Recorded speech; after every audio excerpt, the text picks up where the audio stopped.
May, okay? You can submit to me your laboratory report and project by 1st of May. So back to the lecture.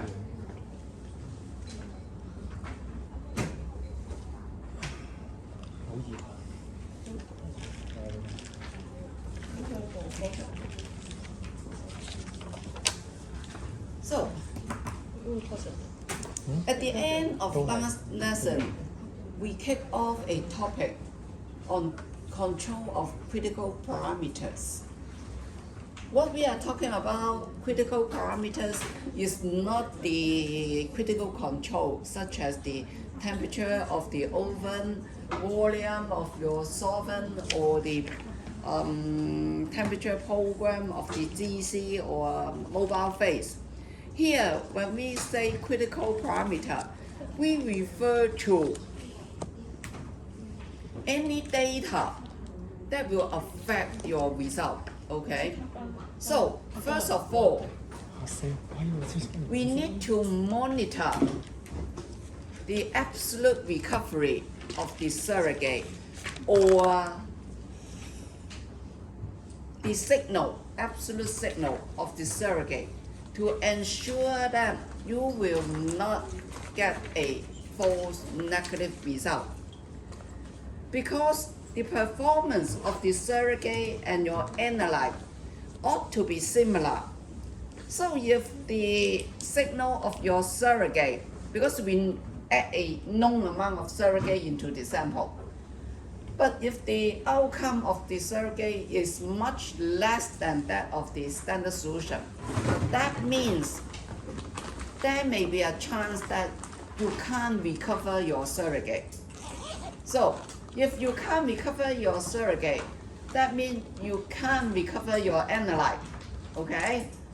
Although there may not be any peak for your analyte, but just that the peak is so small or the signal is so small that you cannot detect it. So this will form false negative. So how to set the control? It is easy to set absolute recovery, okay? And how to set the absolute signal for your surrogate? So it all depends on the setting of the instrument. Normally, the signal of the lowest point standard will be used as a guideline. Below that, we will say that that is not a valid peak, and that may not be so easy to be quantified, okay? So if the signal at the lowest point, in this case, we say 5 nanogram is the reporting limit point, and the signal is 1,000, okay? So here we set a scenario. If the signal is lower than 2,000, then it is not regarded as a peak, okay? So that means if the signal of your surrogate is the standard is 10,000, and the lowest point that we can't detect a peak is 2,000. That means one fifth of the signal. Then it will not be considered as a peak, but just a noise, okay? So the surrogate will also be 1/5. That is 22,000.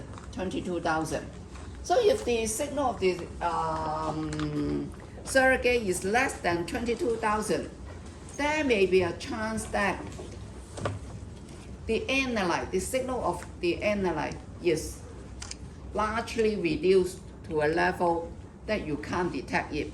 It may present in your sample, but just that you can't detect its presence.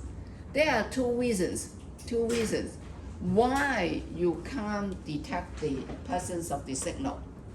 The first reason is inefficient extraction. That means throughout the extraction process, your method is not good enough to get back all the analyte from the sample, or you can say that the recovery is low, okay? It may depend on matrix. Although you have developed or validated a method, and it appears that the recovery is quite good, meeting the criteria for recovery. But when you encounter a new matrix, the recovery may not be so good, okay? So whenever you encounter a new matrix, then it is best to perform the recovery test. Or if you use surrogate, you can see at once the recovery or the extraction efficiency is not sufficient, okay?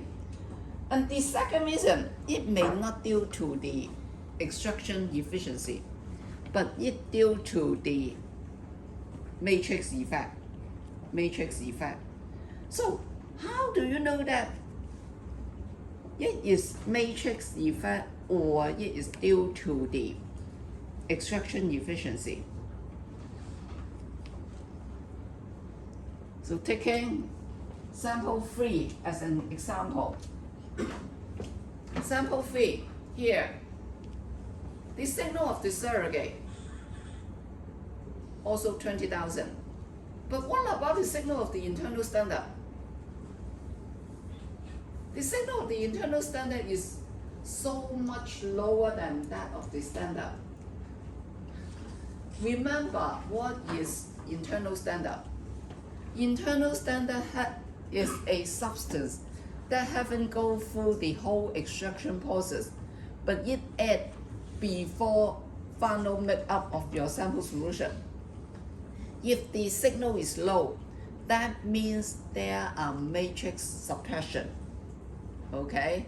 So that is a great drop of signal. This happens mostly for MS-MS type analysis. MS-MS type analysis, especially liquid-liquid, or I should say LC-MS-MS. It is the same for GC-MS-MS because the energy is not high enough to force all the ion going to one particular mother ion, okay? So it will largely affected by the presence of other ion in the sample solution. We call ion suppression. This is due to matrix effect. So just look at the data. Sample 1,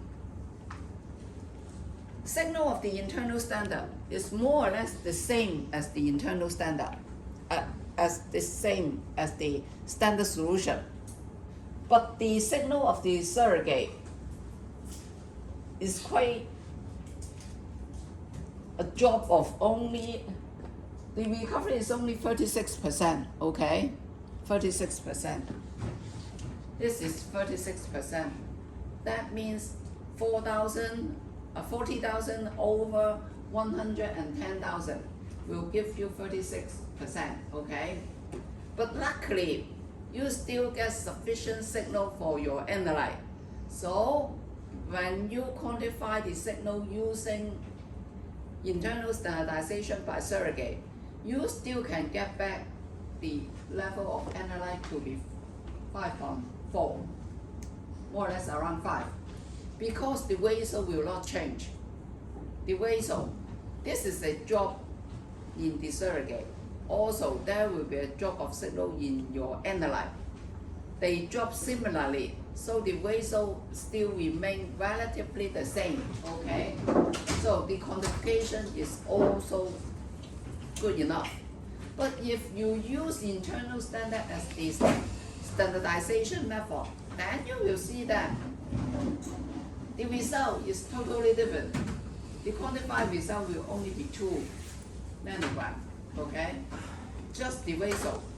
This is the Wieso of the analyte over the internal standard, 0.1 over 0.25, okay? And this is 5 nanogram, so you get back only 2 nanogram. Just Wieso, okay? Because there is loss in signal of the analyte and also the surrogate. So in such a case, the result of using internal standardization by use of the internal standard is not so good.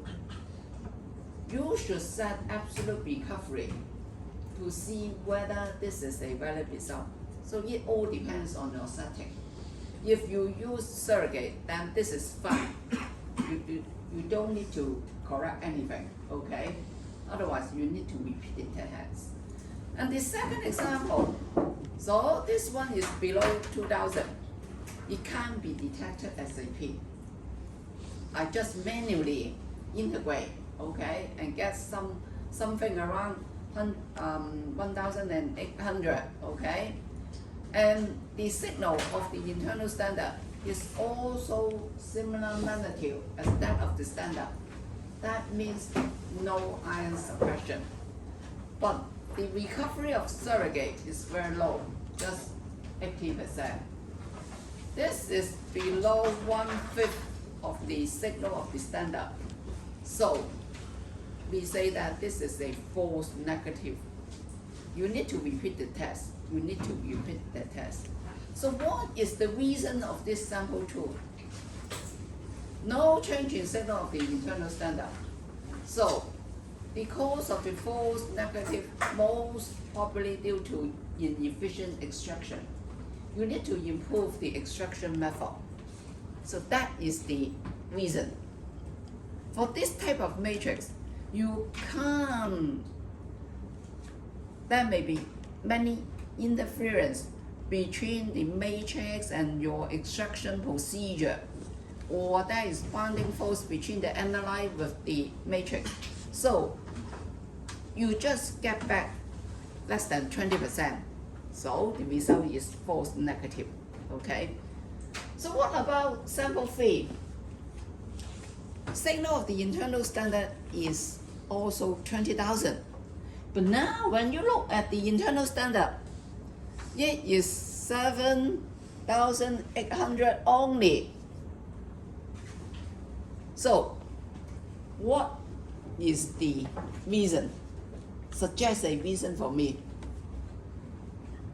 Of course, there may still be inefficient extraction, we don't know.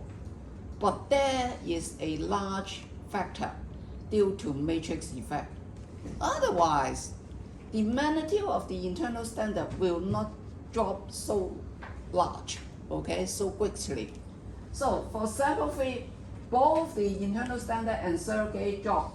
Cause of the false negative may due to matrix effect. So how to solve the problem? The extraction efficiency may be good, but just there are matrix effect. Then you need to concentrate not on extraction, but on the cleanup to remove the interference, to remove the ion present in your sample, okay? That means to remove other constituents in your sample solution. So this is a typical example for food testing. We monitor surrogate internal standard and also the ratio of internal standard. With different matrix, I always say that, I always make a joke. When you successfully analyze for orange, it doesn't mean that you can get similar result for tangerine because their matrix is not the same, okay? So food testing is very complicated. So we need to monitor signal of surrogate or absolute recovery of surrogate and decide what is the corrective action to be done. So sample 3, you need to improve the cleanup process using SPE, solid phase extraction cartridge, change of your cartridge or anything else, or additional a further cleanup process, okay? So what about sample 4? Basically, sample 4 and sample 3 are more or less the same, but this time the internal standard, the signal of the internal standard is not reduced as large as sample 3. So this is a mixed effect, matrix effect and inefficient extraction. We don't know. Either you solve one, then you will know whether this is extraction inefficiency or further cleanup, okay? So both factors contribute. And for sample 5, we don't have any problem in the signal of the internal standard, okay? Because it is more or less similar to that of the standard solution. And the signal of the surrogate is high enough, larger than 1/5 of the standard solution. Then it proves that the presence of the analyte, it may be present, but the amount should be less than your reporting limit, okay? So this is a true negative, true negative. So this is how you analyze for the result. When you look at the result, don't say that, oh, it doesn't have any P, then we are safe to say that it is a true negative. It may not be the case. So, QC check to prevent false negative. Minimum P area of surrogate. So in ensuring the sample at the reporting limit is taken as a P that is larger than 2000, the minimum of the surrogate will be 1/5. Yeah. The minimum signal over the signal at the reporting limit times that of the surrogate, then will give you 22,000. So minimum signal of the internal standard also same principle, 1/5 of that of the standard, that will give you 8,000. Okay. This is two. One is control of the signal of the internal standard. The other one is control either the absolute recovery or the absolute signal of your surrogate. The last one will be control of the iron ratio of your internal standard. You may ask, the internal standard is just used for quantification. Why is that we still need to perform iron ratio checking of the internal standard?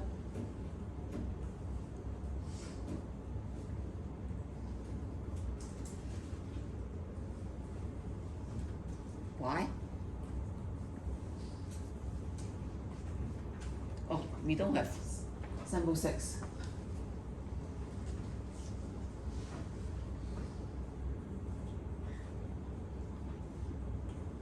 Still remember what is internal standardization?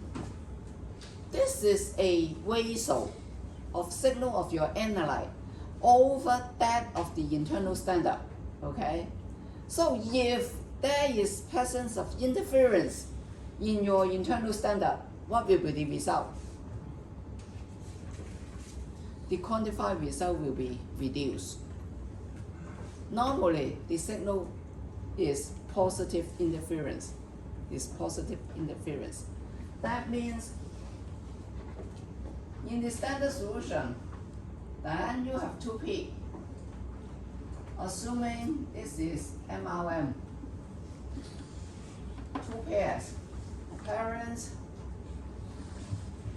to daughter, and then 2 transition. We call 2 transition.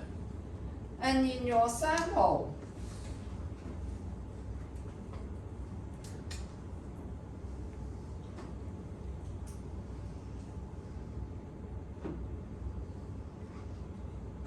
unluckily, there are interference at your quantified P. So the final result will be much higher, okay? Much higher. For this one, you should be, for example, around 400, 40,000. This also around 40,000. But with additional of maybe 3,000, then it will become 70,000, okay? For the sample, if the signal is signal of analyte is 1,000, This should be somewhere around 0.25. But now it becomes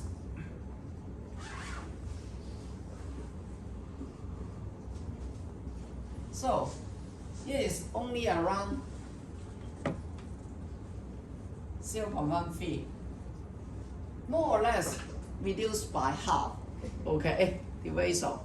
So, in order to prevent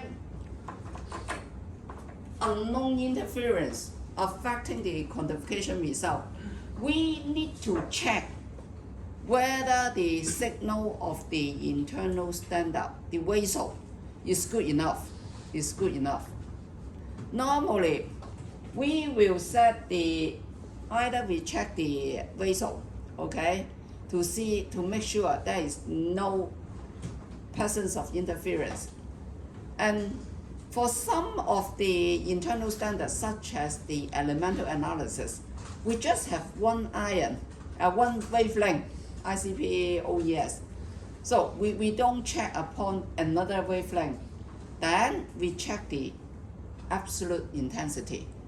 If the absolute intensity is the criteria you set 20%, then that means it may still have some interference, but the effect is not significant.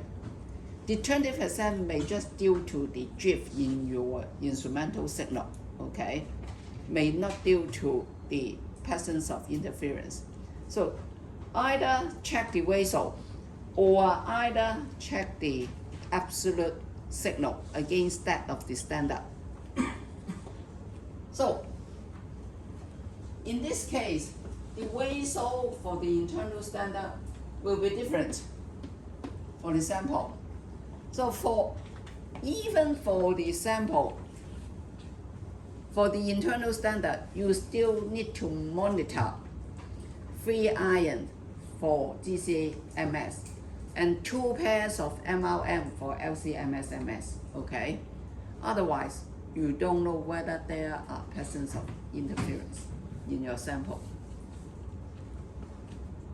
So this is, you can say, a little bit difficult because that is practical experience.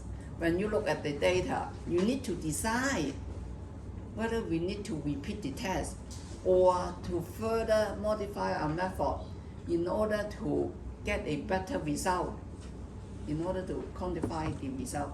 So I always say that maintain your raw data, but not the manipulated data. What is manipulated data? Nowadays, the software do everything, and they will just give you the final concentration, okay? For the final concentration, 0. It sounds everything okay, but when you look into details, the raw data, you will find out there are problem, okay? By looking at the signal of the surrogate or the signal of the internal standard, then you may find out that that is a false negative sample, or the quantified result is not accurate, okay?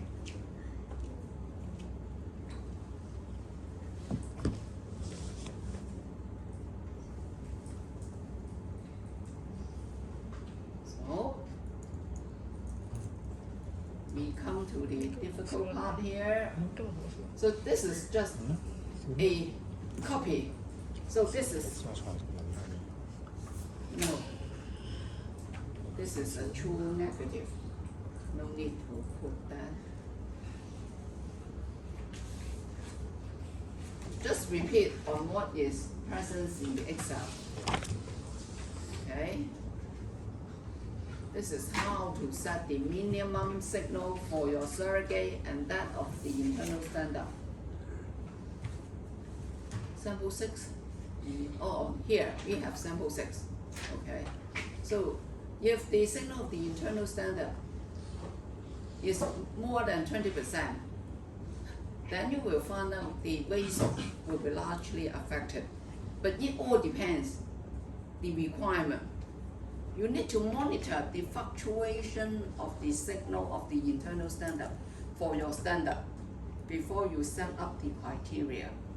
Somehow, for most of the MS type analytical equipment, the fluctuation of signal is quite large, from 15 to 20% is quite common, okay? So setting a requirement of 20% is not much if this is LC-MS MS.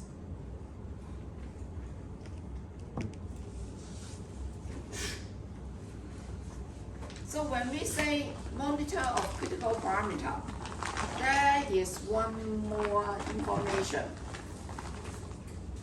You need to monitor either the absolute peak area of the standard solution or the signals to noise ratio of the standard solution at the lowest point to make sure it can fulfill the sensitivity of the reporting limit, okay? That means at the reporting limit, the signal to noise ratio should be larger than at least 3 or 5. It depends on your requirement to make sure the equipment is sensitive enough to detect your analyte, okay? So there is another terms for AAS. AAS is atomic absorption spectrometric. So sensitivities, when we say sensitivity of AAS, what is the meaning?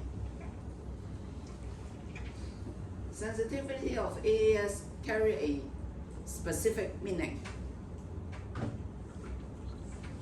When we say sensitivity, it always refer to the slope of your calibration curve. But here, when we say sensitivity of AAS, we are determining the characteristic concentration, giving an absorbance of 1% absorbance. At 1% absorbance, then it will give you a signal of 0.0044. 0.044, okay? That means below 0.044, the signal is just due to fluctuation of your equipment or the background electronic noise. Understand? So only for any signal that are larger than 0.0044, we say that this is signal due to your analyte. So the concentration that gives you this signal, 1% absorbance, is known as characteristic concentration of that particular ion or particular metals elements. Nowadays, for most of the AAS, they will calculate this value for you. They will pin out the characteristic concentration is equal to a particular concentration. That means that concentration will be the lowest point that you can detect it. So if your reporting limit, if your sample solution at the reporting limit is lower than the characteristic concentration, that means your AAS is not sensitive enough. Get the meaning? Gives you an example. If the characteristic concentration of cadmium is 0.1 ppm, but you need to report, but the concentration of cadmium in your sample solution at the reporting limit is only 0.05, then can you quantify it? No. That means the absorbance will be lower than 0.0044. Of course, it still can give you a figures, but that is not accurate, okay? We can't report anything lower than the characteristic concentration. That is the sensitivities for AAS.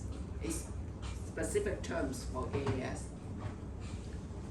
Now, basically, for in-process control check, we have in general method bank, duplicate, recovery, laboratory control sample, and calibration check for analytical method. And it doesn't mean that all the method will carry this 5 in-process control check, okay? There are always exceptions. And in additional to this 5, when you are working for for MS type or MS type analysis, do add in additional quality control check that is controlling the signal of your internal standard, controlling the signal of your surrogate, and also controlling the ratio of the internal standard, if that is GCMS or LCMS-MS, okay? So the previous 3 are additional QC only for MS type. You can say that monitor the signal of the internal standard also apply for ICP-OES. Also apply for ICP-OES, okay? Because we don't know whether there are any interference also in your sample that will make you a change, either reduction or increase. Somehow, if the matrix is complicated, it will also suppress the signal of the internal standard. Then the quantified result will be different, okay? So, also apply for ICP-OES.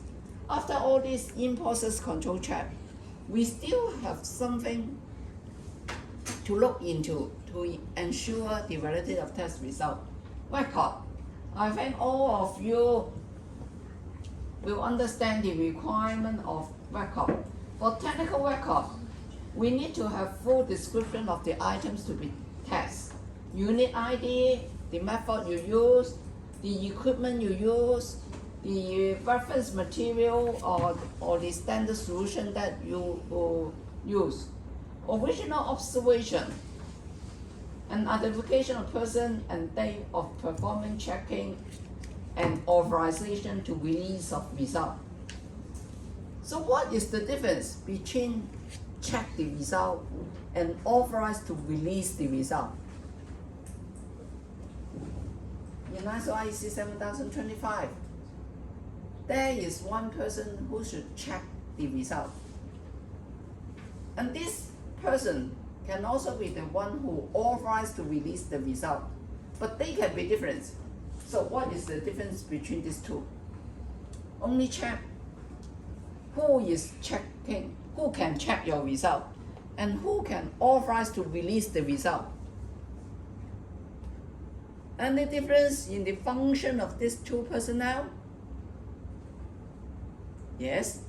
And what is the difference?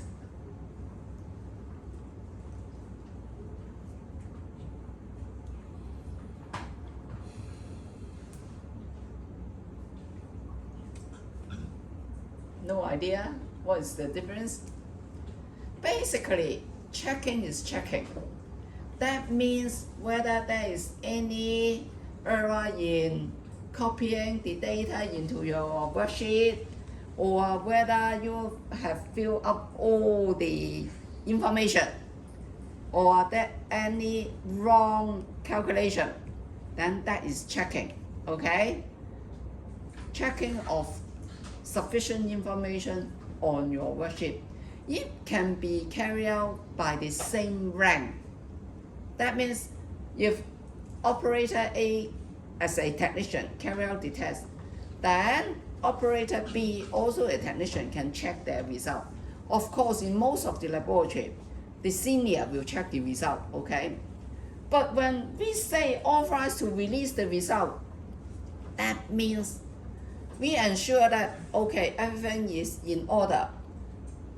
The operator have filled in all the information. The one who authorized to release the result also needs to check whether there is any outlier within the quality control chart, whether the QC is appropriate, and also whether there are any abnormal results.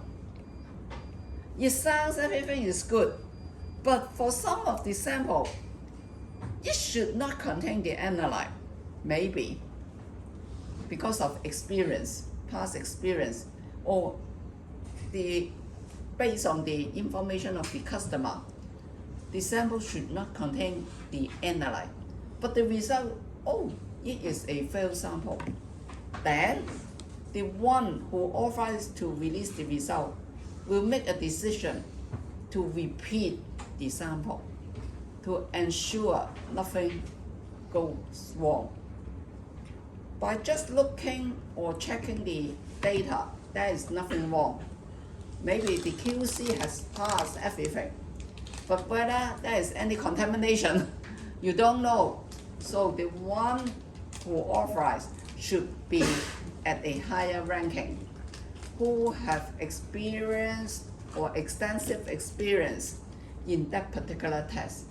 Okay, so these two, checking and authorized to release the result, can be the same personnel or can be of different personnel. It depends on the policy of your laboratory. So, analytical measurement, original observation, shall be retained together with the processing parameter. We can always check back to the original observation.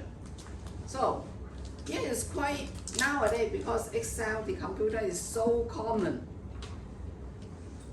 Normally, by use of analytical technique, all the result can be directly exported out as an Excel file. The only information left is the sample weight by use of the balance. Okay? So if I put the weighing of the sample in a book, that will be original observation. You can also enter in the Excel program, but that is not original. So always take the logbook to your supervisor. The supervisor should check against whether there is any incorrect transcription, okay, from the original observation to the final result. That should be the original observation. Don't throw away the logbook that have your original observation. I make many NC in during assessment because everything is so well laid out in Excel form. Then the original weight, I ask them, where is your original weight? Oh, forget. So always keep your original weight. But what about I directly enter the mass into the Excel? Is that acceptable? Is that acceptable? No hard copy, but only electronic copy. Is that acceptable? Yes, yes. As long as you demonstrate to the assessor, the practice is practical. You have computer or your balance is already linked up to the computer. After enter, then the data will go directly into your computer.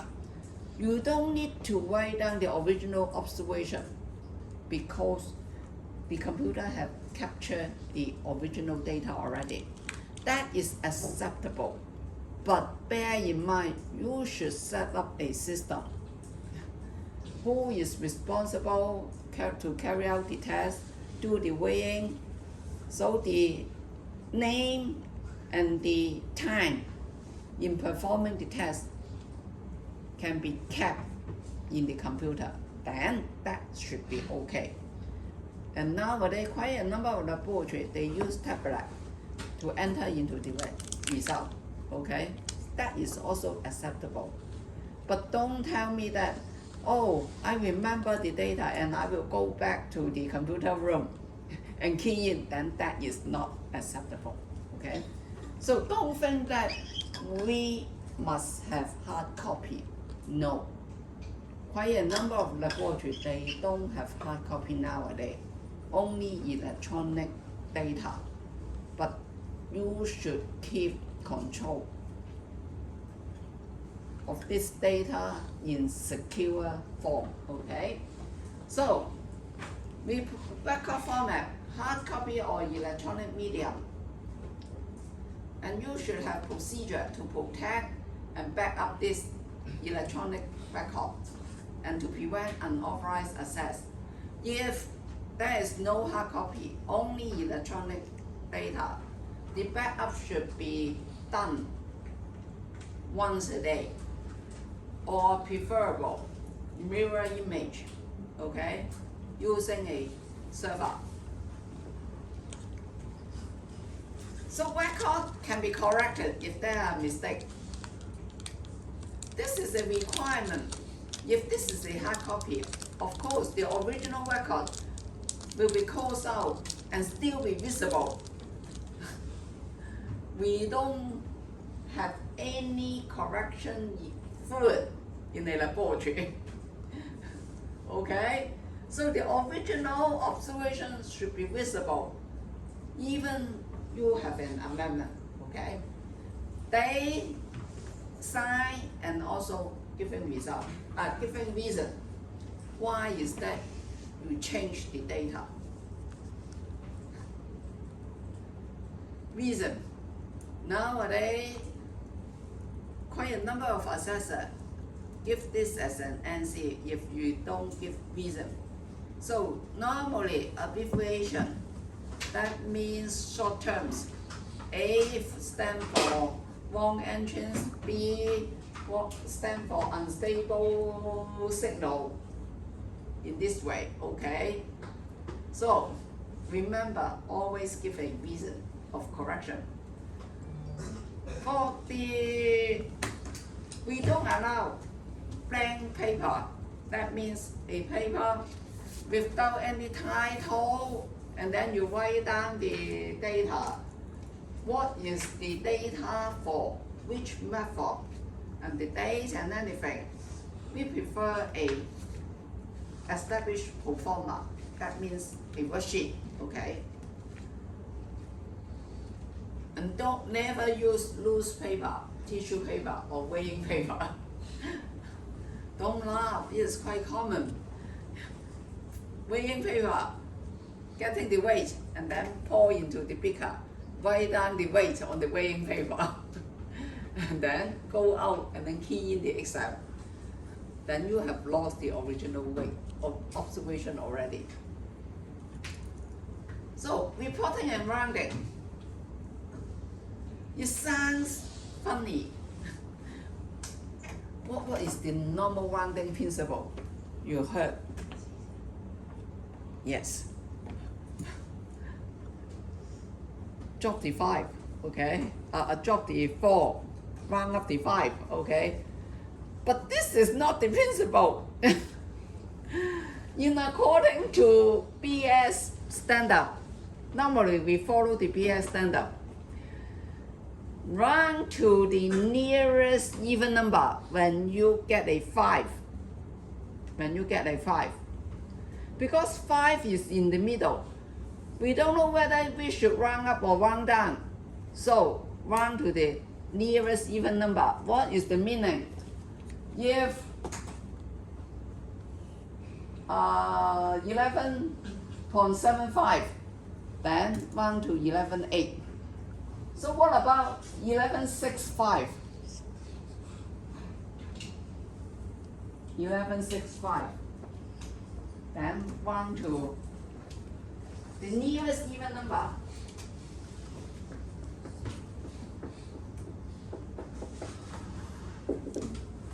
Eight is nearest to 75. Nearest to it is, that is the meaning, round to the nearest even number, okay? So, for many standard, there are quite a number of different rounding principles. Always follow the rounding principle as documented in the standard. Some is round to 5, 1 to 1. So it all depends on the situation. Nowadays we all use computer to calculate our result. When to truncate your data?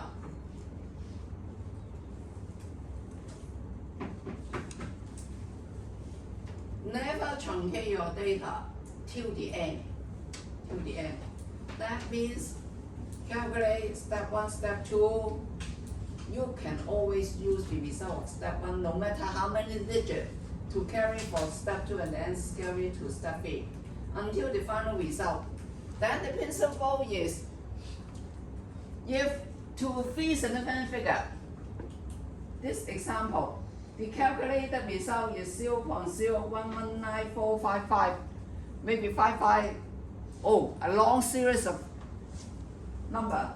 We just forget it. Then 3 significant figure, we will look at only the fourth. Okay? That means the fourth will be 0.01194. 4 drop the 4, it will become 0.0114. But quite a number of persons will, this 5 round up will get you 4.6. 6 then round up will give you 0.01195. And then round up again, then will give you 0.0120. That is incorrect. When we say significant figure, the next to it is already insignificant. So we just consider that digit, but not the rest, okay? That means, unluckily, it will make a difference. Although the difference is very small, but that is the principle, okay? So, how many significant figures should we define for reporting our result? If you are accredited for a standard test, normally the reporting format will be given in the standard, then you should follow the standard. But what about an in-house method?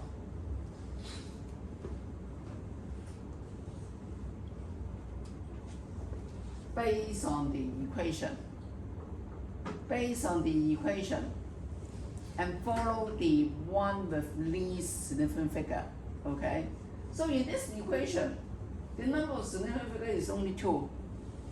So, lastly, then you will get 2 significant figure.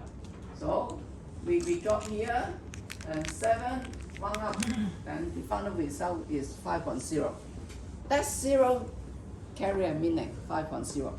Okay, but you may ask, for an analytical method, what is the normal least significant figure?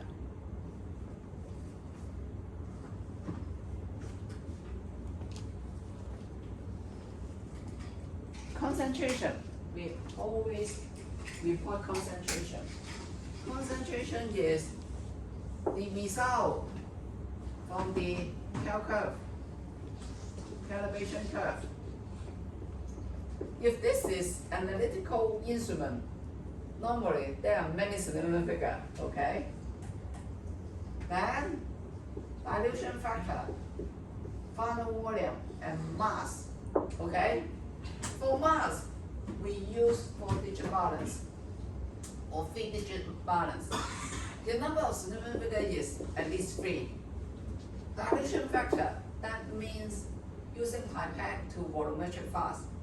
Volume, make up your volume. If for organic, we make up to 1 mil, what will be the significant figure?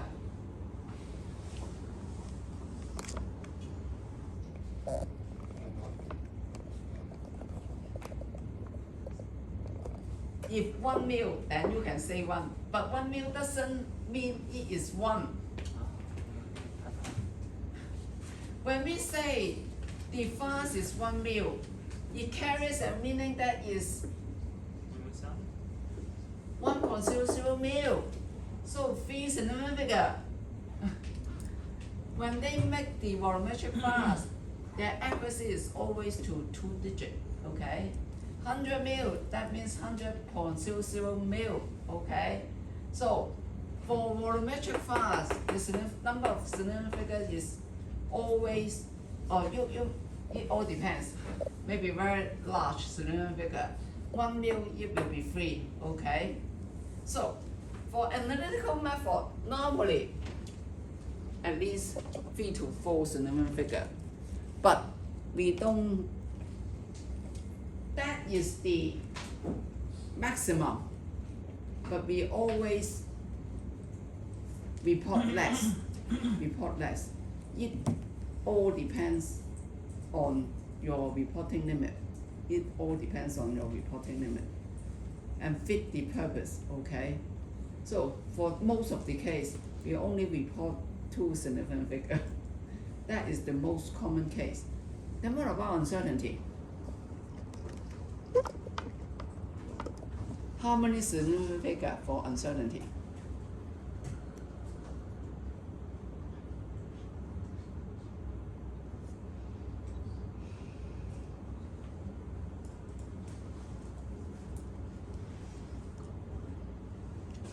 Within the EURACHEM or the ISOGAM, they don't say the number of significant figures for uncertainty. But for one of the guidelines as issued by CNAS, that is the accreditation body located in mainland, they suggest always 2 or in line with your result. If your result is in this case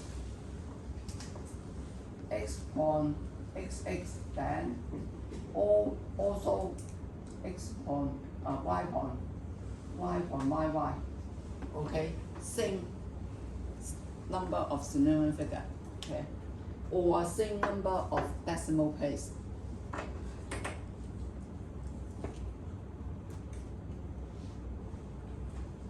So regarding quality control, normally we don't have appropriate criteria and insufficient control, such as missing the control of the weights of the internal standard or missing the control of the signal of the internal standard.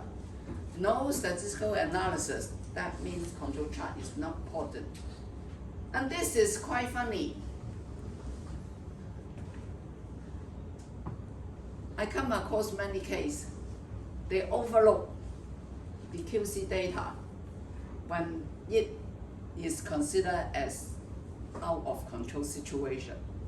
Somehow it's really difficult to identify out of control, especially 4 arising, 4 descending, 2 out of 3, 4 out of 5. I highly recommend you set out macro. Otherwise, with a long run of data, you will miss out the out of control situation, okay? So no policy of significant figure for reporting, and no policy of rounding, and insufficient information of deviation in test report, and no criteria and verification of critical consumables. These are quite common quality control check for the whole method, okay? So all these are reference. Now we come to the final topic, equipment qualification.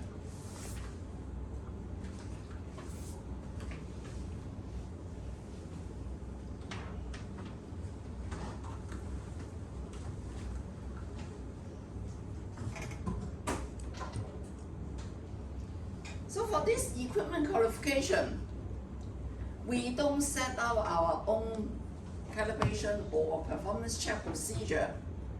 We need to follow international guidelines. So what are the international guidelines? All these suggested guidelines or standards are documented in the Hockley Supplementary Criteria number 2, okay? This is a guideline for calibration and performance check. For analytical instrument, we have a subsection of the check and calibration of chemical analytical technique. So, parameter of equipment to be calibrated. What should we calibrate? If the parameter specified in the reference standard specification, then with tolerance, then they should be calibrated. Okay? Somehow, yes, sometimes they specify the size for the fast for distillation. And then we need to verify or calibrate also the size against the specification as stated in the test standard. And what about the calibration procedure and interval? You need to follow calibration procedure, documented calibration procedure in according to international guideline, and the calibration interval as specified in the standard. Then what about if there is no calibration interval as documented? Then what should we do? The recommended interval are given in Hawkins supplementary criteria number 2. Okay. So all the equipment calibration should be recorded. What about, although we say that the calibration interval are given in this supplementary criteria number 2, but they are only recommended. And according to ISO IEC 7025 on equipment, what should you do? One of the requirements regarding the calibration interval.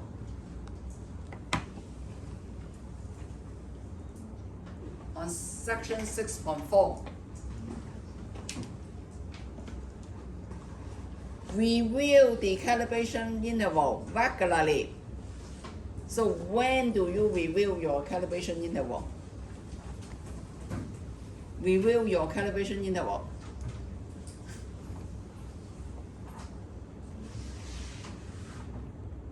Yearly or when?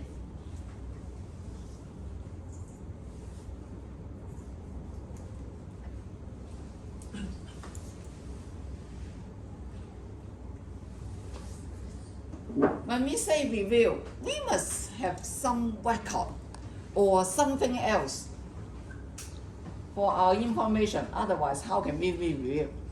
So, when you receive the latest calibration report, this is the time you carry out the review. Okay? So, how to review? The first factor to taken into consideration is the Hawkins recommendation. The second is manufacturer recommendation, frequency of use, the equipment condition, the stability, the previous calibration and maintenance history, the accuracy and precision needed for the equipment for particular method, okay? And the likely influence of the working environment, for example, corrosion, dust, vibration, frequent transportation, and rough handling. All these need to be taken into account. So, let me see whether I have an example.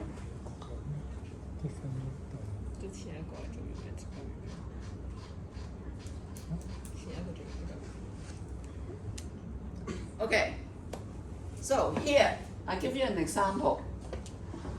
The first calibration, CF is the correction factor.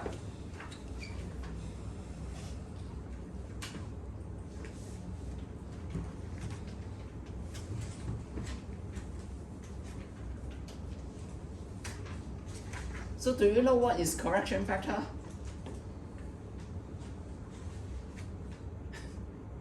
Once again, you forget everything for the laboratory management course.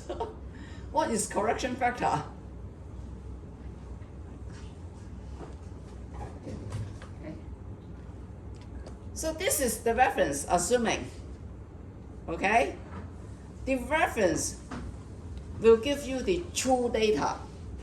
When you compare the reference with your own UTT, UTT means the unit under test, okay? So if this gives out 20 and this give out 21. What will be the correction factor? -1. -1.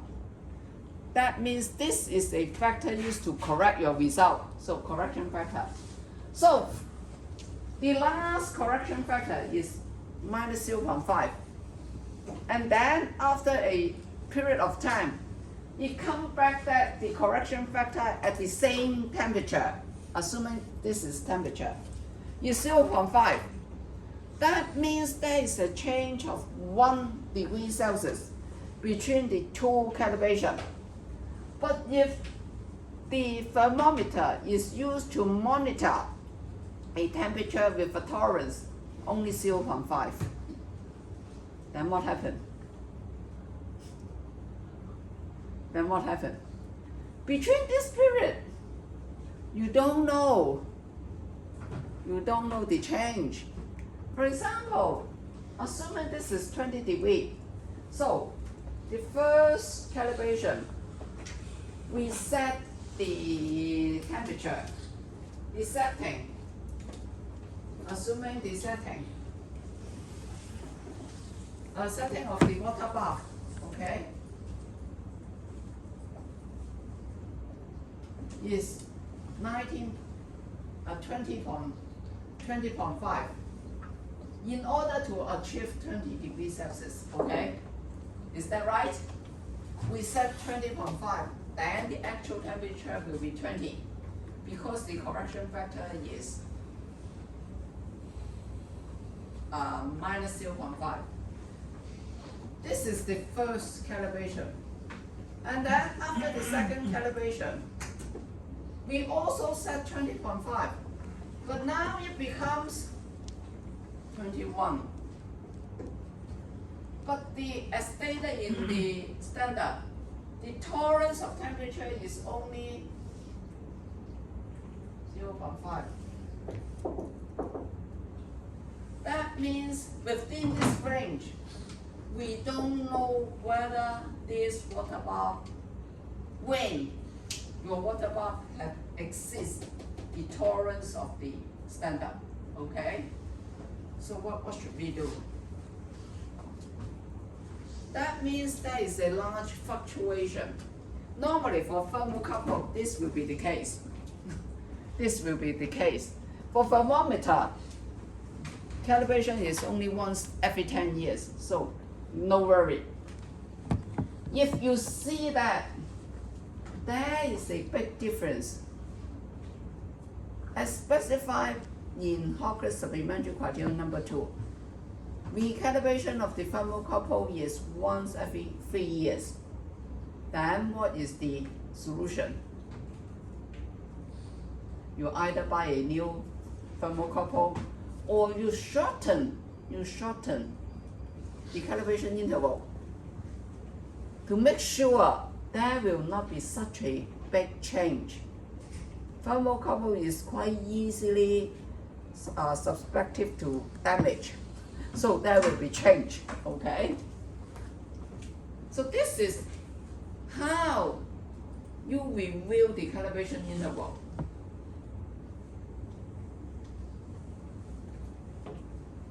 And then the second one,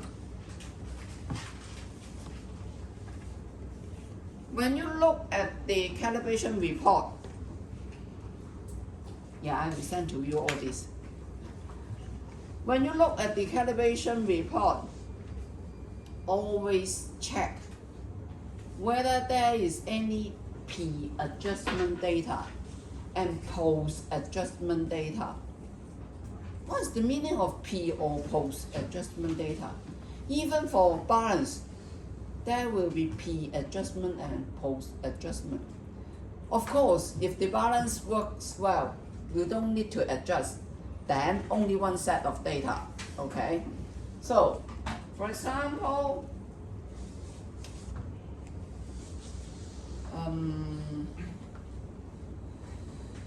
for some meter, directly measurement, gas meter, you bring out to the ambient air, or indoor air to measure the level of a particular parameter. Normally, there is a scale knob. You can adjust the zero. Okay? So, it comes across, this is the actual case. This is the reference data. And then the P adjustment. When you look at the P adjustment data, anything wrong?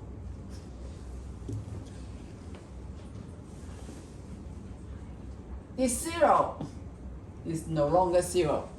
It becomes 0.6. The 0.5 will give you 0.8. Okay? The error is 60%.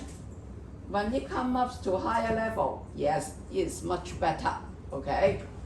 Then you adjust the knob to make the meter return to zero again, and then calculate again with the reference gas or reference material.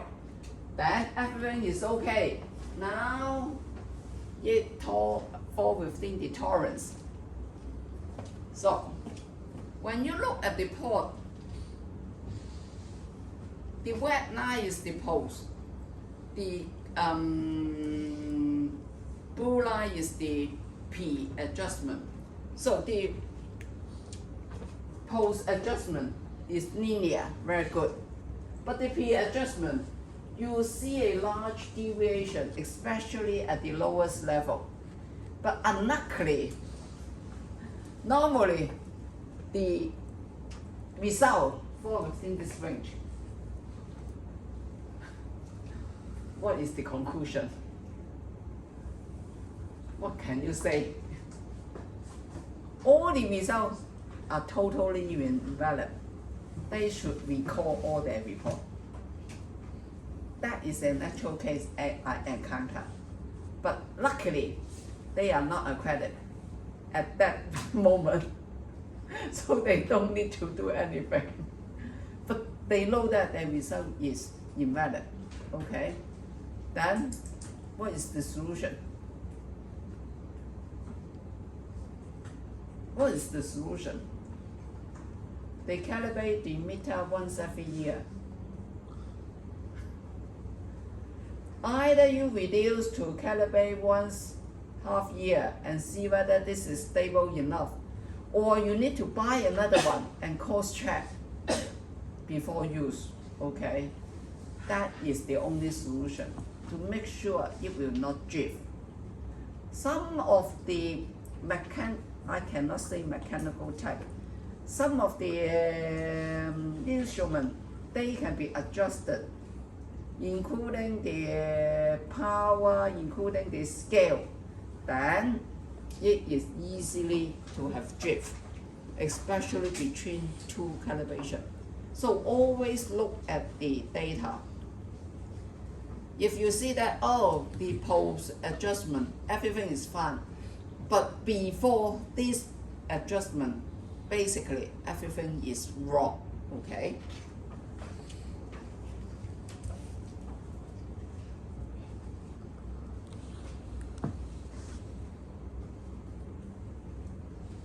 So what should be included in a calibration certificate?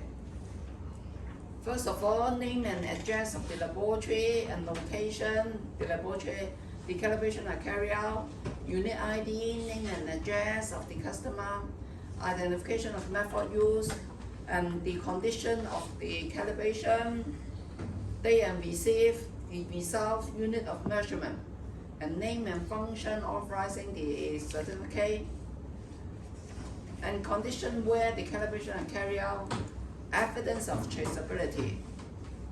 This is a must for calibration. There must be uncertainty, measurement uncertainty, okay? So, if there is a statement of compliances, then just like test report, which specification, which course the result complying with, okay? And information, whether you have repair before calibration or do any adjustment before calibration, and shall not contain any recommendation on the calibration interval except agreed upon with the customer.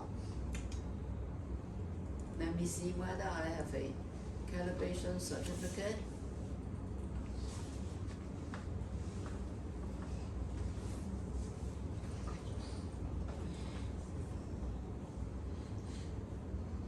Okay, so in this calibration certificate, test and calibration, this laboratory is accredited for test and also calibration.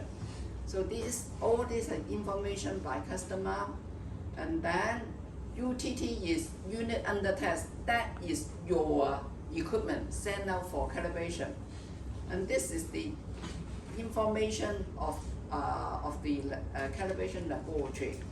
So the calibration condition and the traceability is the reference standard. The gauge block, this is calibration of length, so they use gauge block. Okay, and the calibration result is next page. So they should declare the result is traceable to SI unit. Length is traceable to SI. Okay, so this is the result. So in this result, you can see the applied value, and this is the actual value, and the correction, and expanded uncertainty, and the coverage factor. So this is good enough. The correction is equal to the applied minus the UTT. So in order to get back the actual result, what should you do?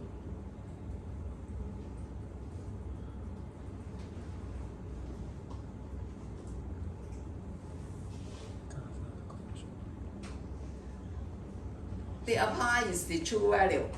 So in order to get back the actual result, then the UTT plus the correction, No matter this is a positive, always include sign, okay? Don't think that correction is always positive. It can be negative. So that is the end. You will not see any recommendation on the calibration interval. This is a certificate under HOCLIS. Then what about, let me see, do I get a, oh, I don't have a,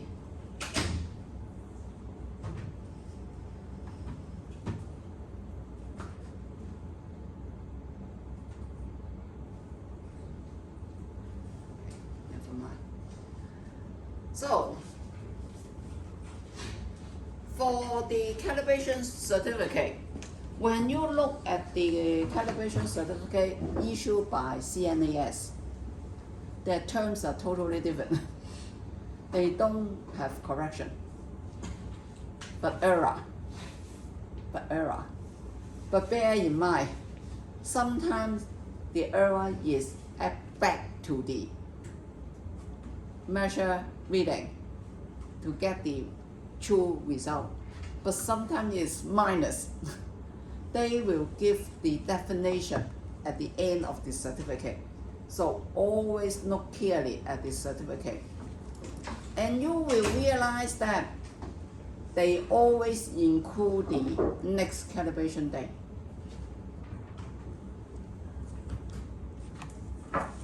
Is that CNAS calibration laboratory violate from the ISO IEC 7025?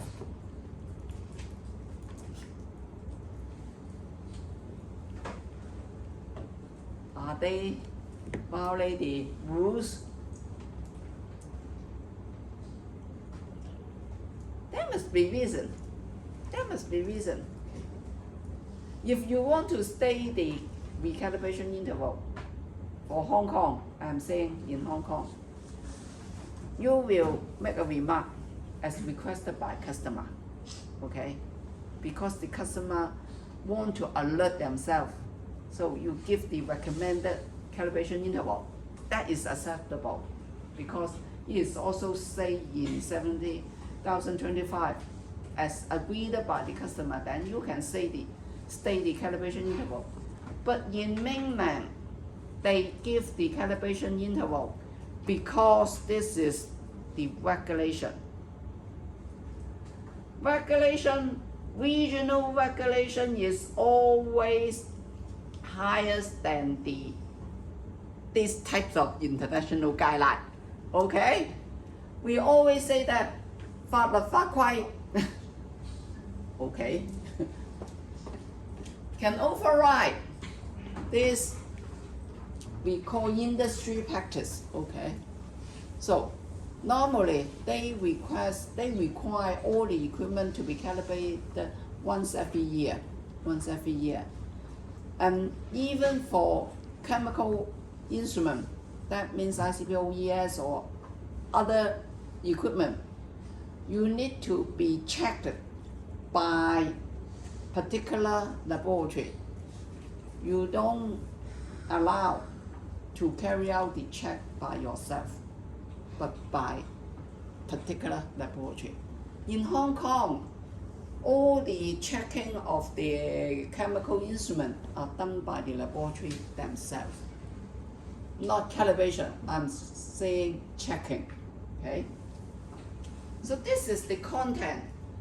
Look carefully at the content of the calibration certificate. So after that, we will kick off at the most commonly used equipment in a chemical laboratory. That is balance.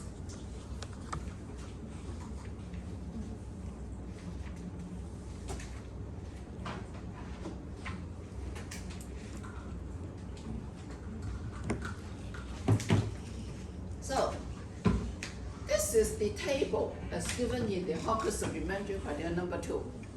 Balance and scale, recommended maximum period between successive calibration. And what calibration procedure or guidance documents and equipment requirement? 3 years, every 3 years, by a competent calibration body. That means an accredited laboratory. An accredited calibration laboratory. Or 3 years internally by calibrated mass. And the procedure you should follow is NIMA, National Institute of Metrology of Australia. That is a standard as issued by Australia government. Okay. So, what types of check? First of all, each weighing. That means every time you use the balance, zero check, whether it go back to zero. Daily, 1 point check using a known mass, 6 month repeatability test, and 3 years full calibration. Okay? So, what is full calibration? 1, 2, 3, 4. 4 types of tests. Repeatability. That is a measure of the precision of the balance. Scale value and linearity check. This is the, you can say 1, 3, 4 are only check. Only 2 is calibration. 2 is calibration. Checking the accuracy of your scale. Okay. 3 is off-center loading. 4 is hypersteresis. Hypersteresis is the estimate the performance of the balance before and after a loading is applied. That means this is a check of the response time. In Chinese we call 滯後啊，滯後現象 delay.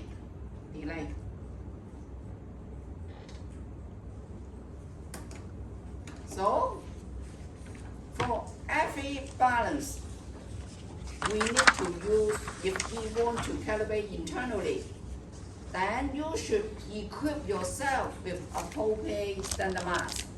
The standard mass should be calibrated. So the most commonly balance that we use are analytical balance, that is F1. 4 digit up to 200. Then we need to use F1 mass, standard mass, okay? That is the meaning, F1. So if that is a top-low balance, then M1 or F2 is good enough. But what about 5-digit balance? 0.01 is 5-digit balance. We call microbalance. 4 digits is analytical. 3 digits is precision balance. For microbalance, then we need to use E2. So what is F1, E1, E2? How to classify? When you look at this, then you will understand. This is the maximum permissible error for standard weight. So this is the classification according to OIML.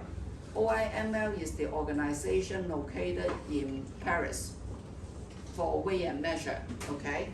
So for M1 class, the same nominal mass, if the mass is 100 grams, the error can be up to 5 mg for M1. For F2, the error can only be up to 1.6. For F1, 0.5, and E2, 0.16. You can see this is 1/10, this is also 1/10. This is more or less about 1 feet, okay?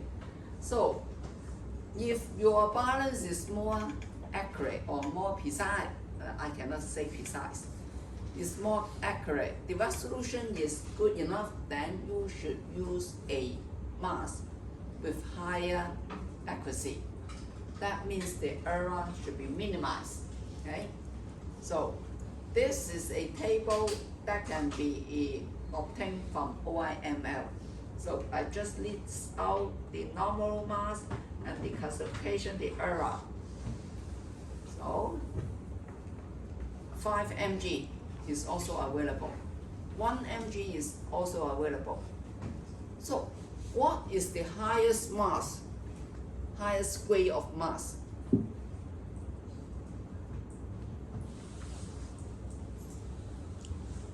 Of course, primary standard, but for commercial use, you can say commercial use. The highest mass in Hong Kong we use is E1.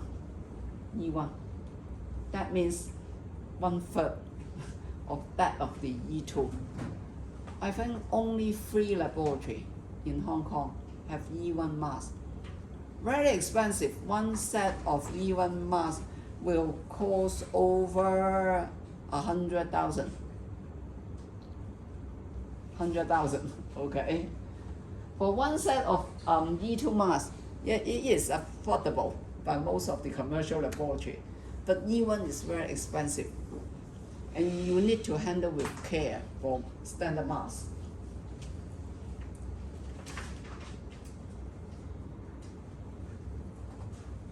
So the general procedure allow the temperature of the balance and the mass and the standard weight to stabilize for at least 1 hour prior to the calibration.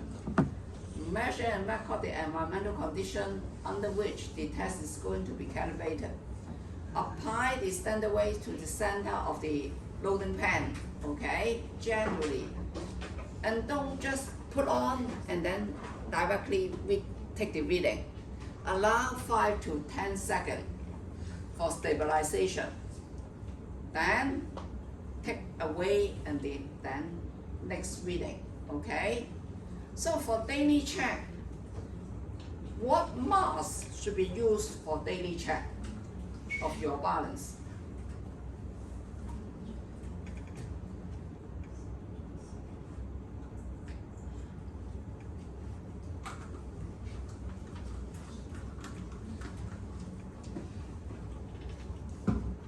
Here is some recommendation as given by VAM, Valid Analytical Measurement, okay? So, if this is a type of microbalance, 6 digit, you use 1 milligram to check your balance. Then the measured result and the certified result, the difference will only be 1, 2, 3, 4, 5. That means should be 0.02 mg. Okay? The difference of your nominal mass with the measured mass should only be 0.02 for 1 mg. Okay? If you use a 100 milligram mass to check your microbalance, the same allowance.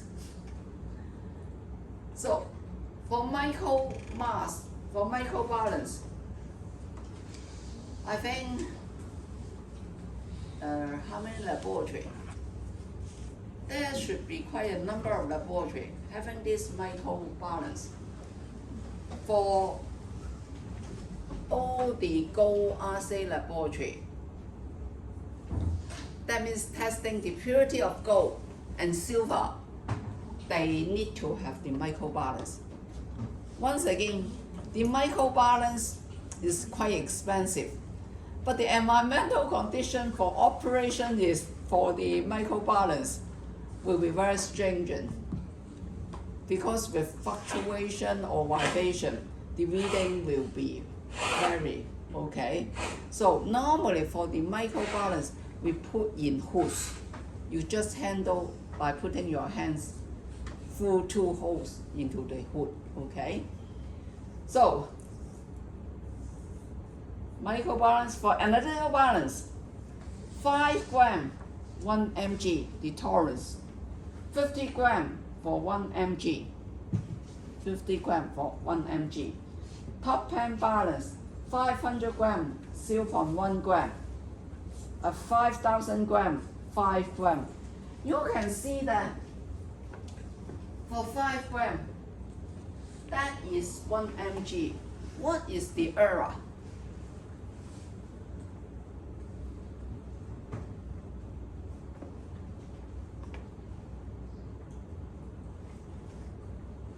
(0.2).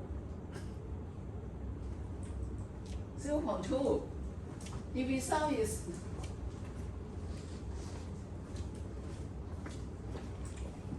you use a 5 gram and the measure reading with that of the certified reading, the error is maximum is 1 mg.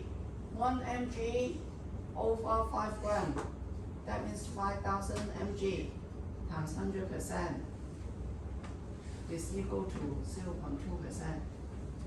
Of course, that is well acceptable. The error is so small, isn't that? 0.2 or 0.02? 0.02, okay? 0.02.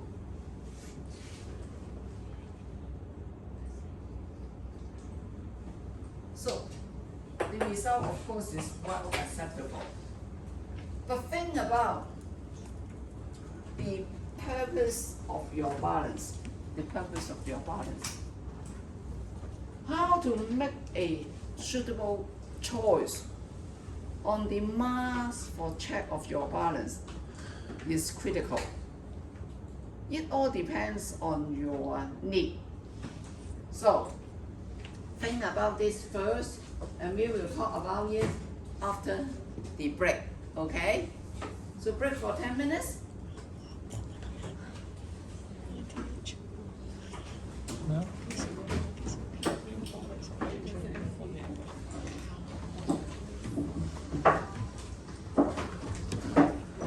7點鐘嗰陣時開始集中到，不過嗰啲還是有啲理我嘅，跟住埋咯，啲下嘅，E1係咩意思？E1係因為佢呢個 F1係呢個嘅一半嘅1/3啊嘛，咁所以 E1係 E2嘅1/3咯，係咁樣落去。你叫 F1係 F2嘅1/3大概。For calibration。咁佢話最 highest rating 就係 E1。1/3。你可以過嚟睇呢行佢啲數。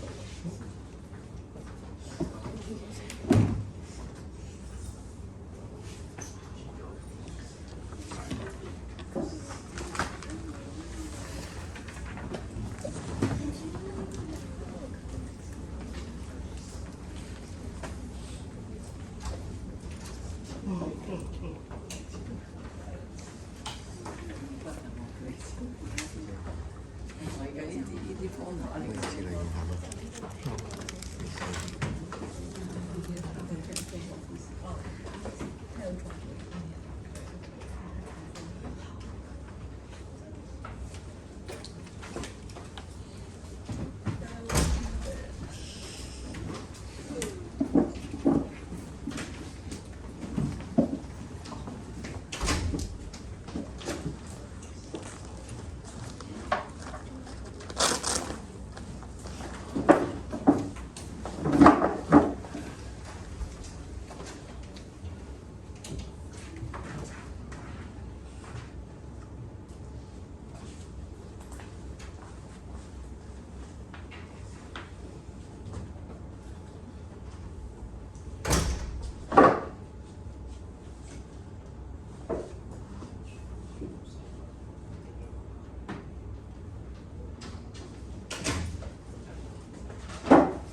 其實就係呢個呢個嘛，好似話呢種你哋自己係自己同㗎嘛嚇，咁咪去個 web 嗰度睇下咯，我俾咗個 topic 你啦。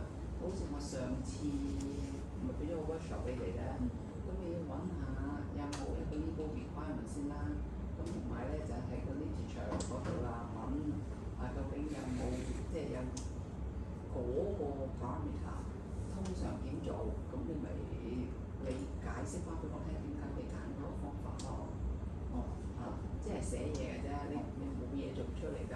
哦，即係你會有咩跟話？翻佢哋呢個 workshop 揾個 topic 之後再揾啲相關資料咁 step by step 咁先。係啦，咁如果你因為我係寫 general food 㗎嘛，general food 你要諗下，咁你可以基上個 reference 嘅，咁就咪即係點解你揀嗰個 method 咯？我好似係咪又俾咗幾個 scenario 你㗎？有冇啊？我唔記得我俾咗啲咩你哋。係嘛？我見翻應該就係個 workshop 咁個例子。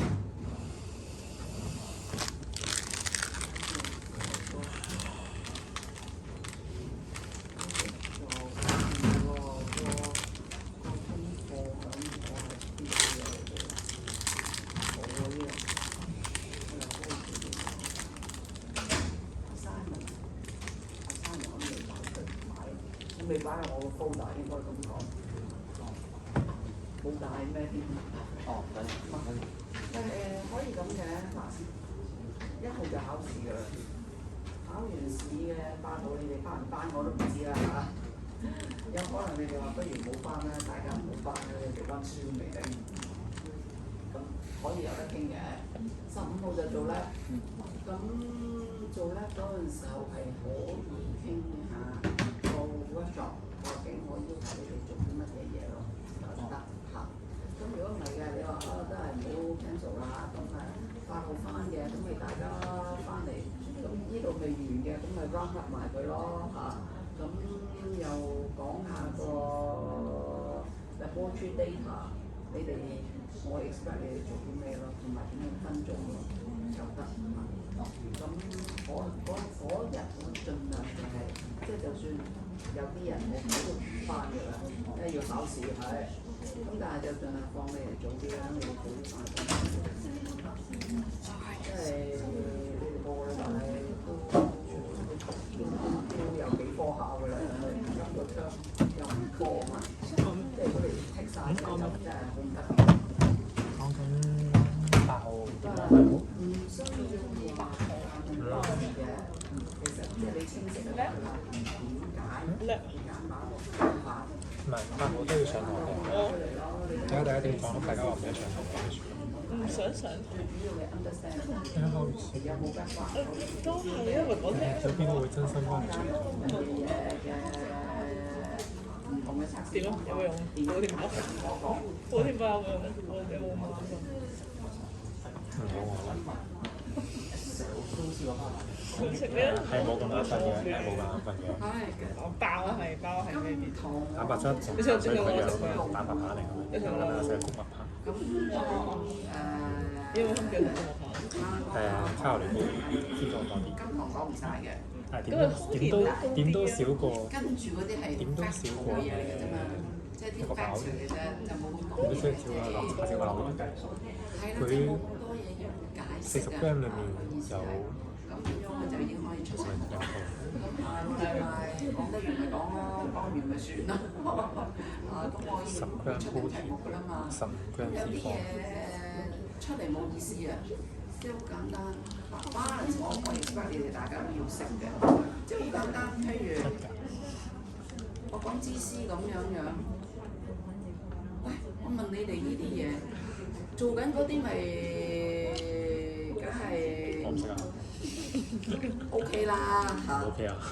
唔做嗰啲咁樣咪嗱，我都試過有一年出過一個，我俾過一張咁嘅圖佢哋，俾過你哋。唔係好誇張啫，我有解釋過㗎嘛嚇。咁就問有咩問題？咁有咩問題？咁但係你做緊嘅同冇做嘅，你咪完全唔知咯。咁我覺得咁就對冇做嗰啲唔公平。咁我就唔會出呢啲㗎啦嚇。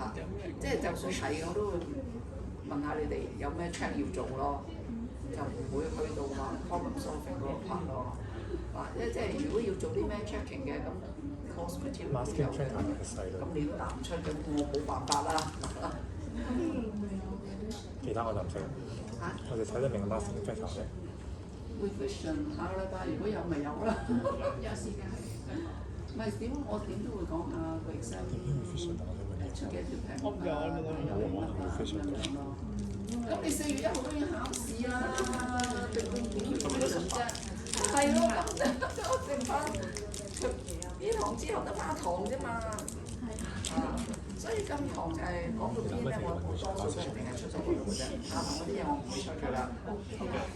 咁變咗嗱，我有 workshop 2㗎嘛，個 workshop 2我係嘅，我都會下堂先講。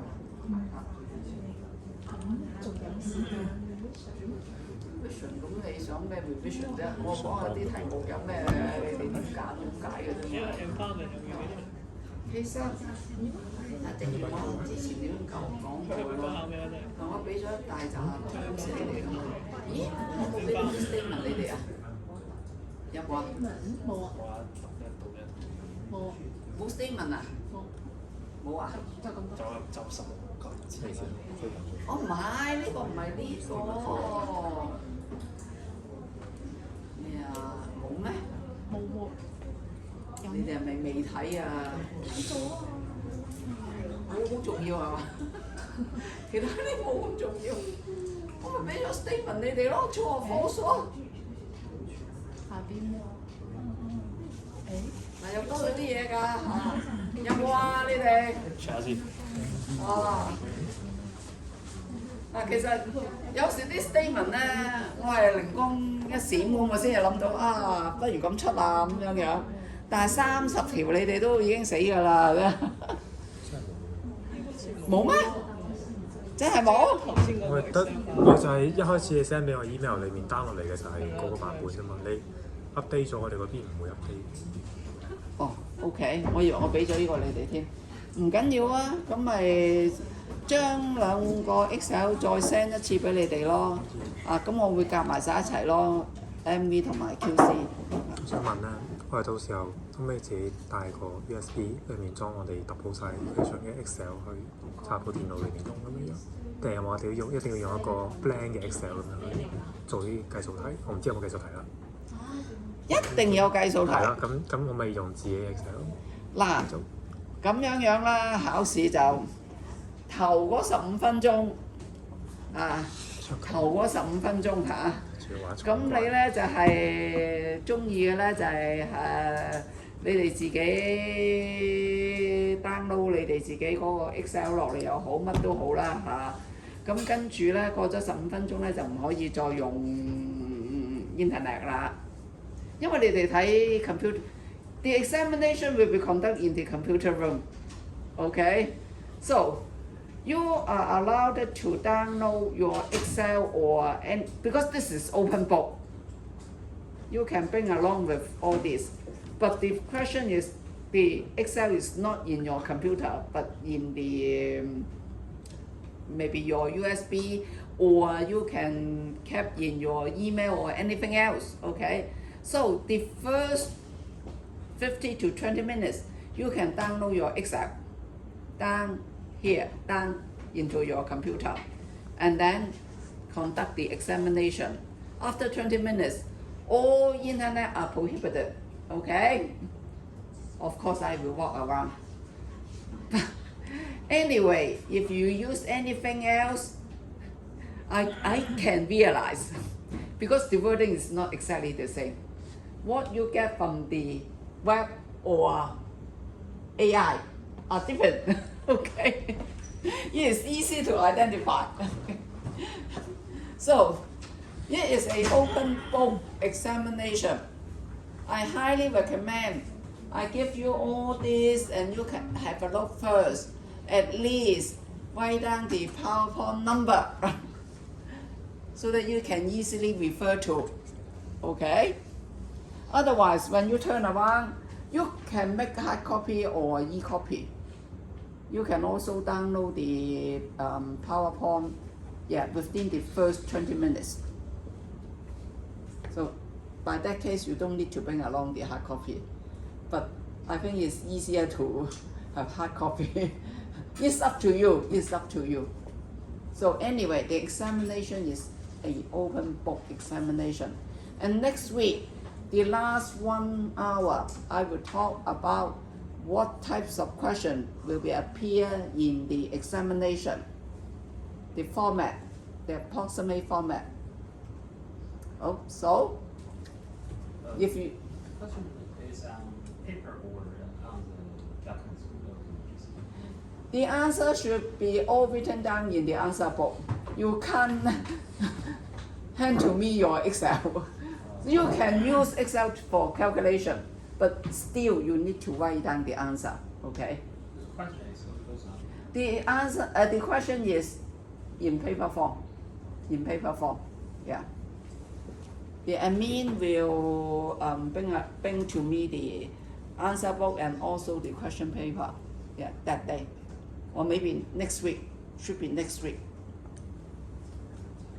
So I need to prepare the questions within this week. So all the questions will be all those material I cover, the latest today. So after that, it will not be appear in the examination, okay? But you may aware the style of my question will not be exactly as those in the course material, but something like that, true or false questions, comparison of pairs of terms, and doing calculation. I will give you maybe a procedure, and then you will analyze the procedure, okay? So because I haven't set the questions, we will talk about that next week. Don't worry. So pay more attention to your homework, the project and the laboratory report. Don't make it wrong.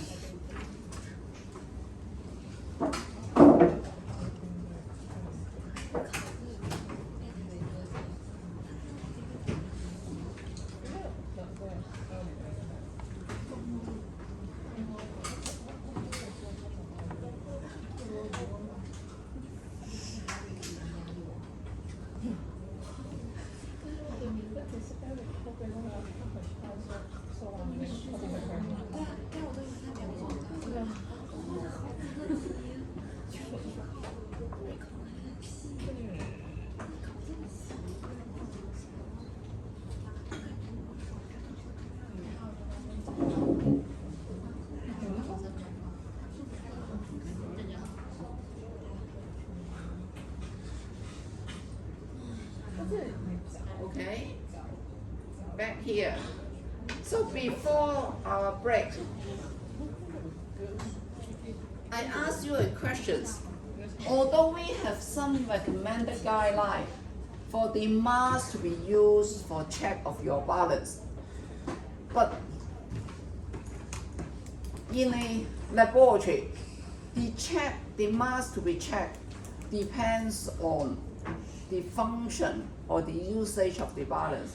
So first of all, if this is a general purpose balance up to 200 grams, then the daily check you should use the largest mass, that is 200, okay? So based on the lowest, the tolerance should not be based on the 200, but based on the lowest value of usage. For example, 1 gram. Because this is a multifunction balance, if the balance is used for weighing 1 gram sample, that means your balance should be proved to have an accuracy less than required, okay? So for 1 gram, if the tolerance is 1 mg, then the maximum error will be 0.1%. It is still acceptable. For 200, of course, it is very good, okay? The reason we use 200 grams is whenever the mass is the largest, the deviation will also be larger, okay? If the deviation from the true value is less than the tolerance, that means it can fit for all purpose, okay? Okay, specific use. If weighing 100 milligram sample in 50 gram digestion fast, it is a normal practice. Normally, we use a microwave to digest our sample. So the digestion vessel is around 50 gram. And then the sample weight is 100 mg, okay? So we use a 50 gram mass for daily check. Although it's 200, but we don't need to use 200. We use the normal encounter level, okay? That is 50 gram. And then if the mass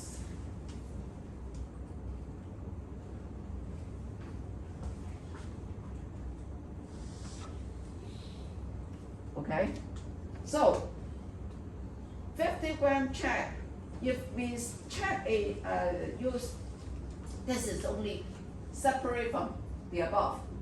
If we use 100 gram mass, the tolerance 1 mg, the error is very small, 0.001. 50 gram, 1 mg, 0.002, okay? But if the balance is used for weighing 10 mg, the tolerance is still 1 mg, then the error will be 10%. It is very large. Although the digestion vessel is 50 mg, but some laboratory use the digestion vessel or beaker, small beaker, to weight reference material of only 10 mg. Then, if the tolerance is 1 mg, the error will be very large, 10%, okay? So in such a case, what is the solution? That means you use a 4-digit balance, although you use a beaker to weight your reference material. But the difference is 50 gram plus 50.01. The net weight is 10 mg only. So whether your balance is accurate enough to differentiate this 10 mg, the question is, so the tolerance, if 1 mg, the error will be 10%. That is not acceptable. We will give NC to the laboratory, not on the tolerance, but appropriate equipment. If you want to weigh 10 mg reference material, you need a 5-digit balance, okay? So with a 4-digit balance,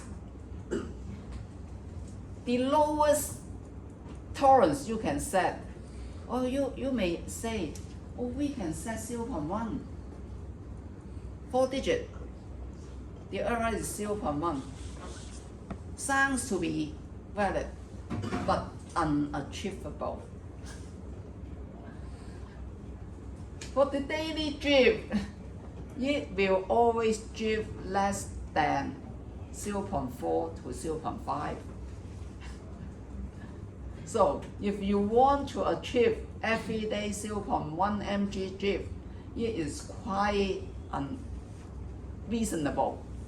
Okay, I should say the quality of the balance, not the quality of the balance, but the environmental drift. Whenever there is wind, whenever the humidity is high, then the drift will be larger.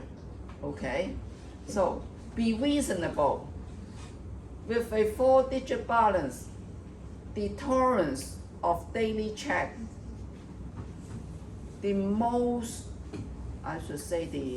stringent tolerance will only be 0.3 to 0.4 mg.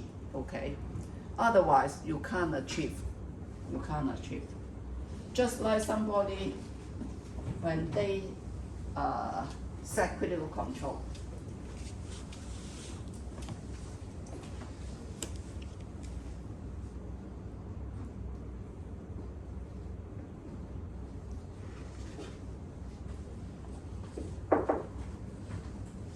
Is this practical? They set critical control on the sample weight. And even, don't say 10 mg, maybe 0.1 mg, 0.1 gram. If they use a 4-digit balance, it is not practical to have to make a mask within 99 to 101 mg, not 99, 99.9 to 100.1 mg. It is quite impossible. Just a tiny bit, then it will outside the tolerance. So don't think that, oh, you impose a requirement of setting critical control, then we set critical control. But this critical control is impractical. Then I will also set NC. When you carry out the demonstration, you can't exactly wait to 0.1000. Okay? There is always drift at the last digit because due to wind, due to environment, and due to the stability of the balance. So, for this one, 5-digit balance is required, okay? So the second example, if weighing a, okay, use a 50 gram mass for daily check, and the tolerance will be 1 mg. That means the percentage error will be 1% because 0.1, okay? 100 mg, that is 0.1 gram. If the tolerance is 0.5,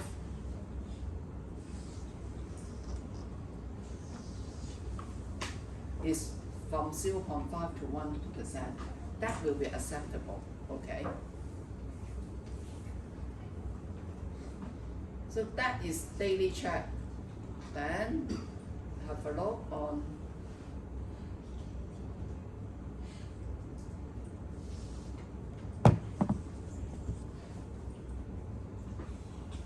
daily check. The criteria set should be based on intended use. Just like the example I give you. The normal practice is 5 times the last resolution. That means 4 digit. Last resolution is 0.1 mg. That means 0.5 mg, okay? The next one is repeatability test. We carry out the test once every 6 months. Normally, 2 levels, the half loading and the full loading. And then additional level is near zero. That means the balance is multifunction used for weighing low mass, okay? Record the mass for 10 times and calculate the standard deviation of these 10 successive measurements and calculate out the standard deviation. So here, when you look at this table, it is easier to. First of all, we take the zero. That means zero your balance, the first zero. Put your mass on the balance, okay? Put the mass and record. That is M1. Take away, don't set zero. Take the zero reading. It may not be exactly zero, but maybe negative or positive, okay? Then put the mass again on the balance for 10 times. So the difference will be your reading minus the zero, okay? And then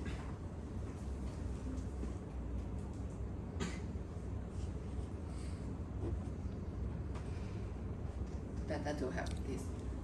0, M1 measure mass, M1 minus the 0. The second one, M1 minus the 0, then it will give you 10.0002. This is the mean, this is the maximum, and then this is the minimum, the standard deviation of this 10 measurement, okay? And now we need to calculate, what is that? Oh, just turning, this is in gram, this is turning in mg. That means the standard deviation of this 10 times of measurement is 0.088. You should say 0.088 mg, okay? And here I have another set of measurement. Measure result 0, 10, and then the maximum, this is the mean, this is the maximum minimum. The standard deviation is 0.0003. And the turning into mg, you will get 0.3, okay? The wedge solution, A, what is A? A is half wedge solution, half wedge solution. The wedge solution is 0.1 mg. Half the wedge solution will be 0.05 because 4 digits. And that is 3 digits, so the A will be 0.5, okay? Will be 0.5. Now, what is the repeatability of the balance? We will calculate first. D, this half multiplied by 0.82 will give you 0.041. And also this 0.5 multiplied by 0.82 will give you 0.41. You compare the calculated and the established standard deviation. So in such a case, if this SD is larger than the calculated one, then we will take this larger one as the repeatability data of the balance. For this one, yes, we take the calculated one. The meaning is, why is that the half wedge solution multiplied by 0.82? This is uncertainty. Rectangular distribution, but take 2 times, okay? So this is based on uncertainty calculation. So that means the reason you can't realize the difference in repeatability is due to the wedge solution of your balance. Because when we say 10.000, what is the meaning of 10.000?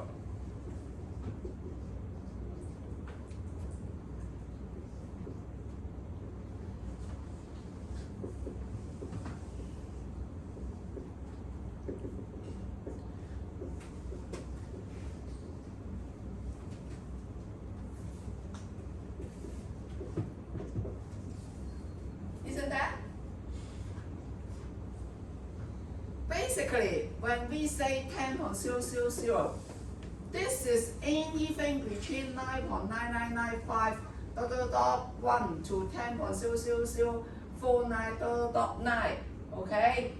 This is uncertainty issue. That means 10. The A is 0. This is square. Then this is 0.5 MB. Okay. So you have two readings. One is 0. Another one is your actual reading. Two combined together will give you the half scale multiplied by 0.82, and this will give you the 0.41. Basically, you can say this is uncertainty issue. So when the measure result is less than the uncertainty issue, we will take the uncertainty as the repeatability reading of your balance. But if the actual data is larger than the uncertainty, then we will take the actual data as the SR. That means the standard deviation of the repeatability. Okay? So, we have these two results. Is that acceptable? The question is, whenever we carry out any test, we need to compare against the criteria.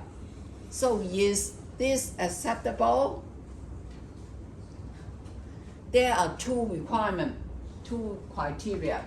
The first criteria is one smaller than 1.78, the previous SR. And the second one is smaller than 2 times the SR of previous calibration. That means the initial calibration, okay? So I give you some example, then you can understand better. So, 217, full calibration, the SR is 0.041, okay? So this is the previous, this is the initial one. And half years later, we have, oh, okay. This is 0.041. 2 times the initial calibration will give you 0.082. This is the first requirement. This is the second requirement, you can say. And then the previous SR, the first is 0.041. And this first requirement, 1.78 times the previous SR, will give you 0.073. And now our result is 0.056. That means the conclusion is passed. This is smaller than this two, and will give you a pass result, okay? And now, half year later, the previous result, the previous SR will be 0.056 multiplied by 1.78. That will give you 0.099. And now we have a new repeatability, 0.078. Once again, this is smaller than this two. This is still pass. And then the third time, the new SR 1.78 times 0.078 will give you 0.13. And now we have a repeatability of 0.087. So this is smaller than the previous SR, but larger than the full cal, so fail. You need to maintain your balance. That means the repeatability of your balance is not good enough. So the second criteria is to prevent the trend of always increasing the value of repeatability. That means the balance is not stable enough, it is not precise, okay? So this is the reason we set another requirement of 2 times the initial check. Because for 3 years, we carry out 6 times repeatability already, or 5 times, you can say. So we set 2 requirements. So this is the first check. Daily check, zero check, and repeatability check. Now we come to the calibration part. Linearity.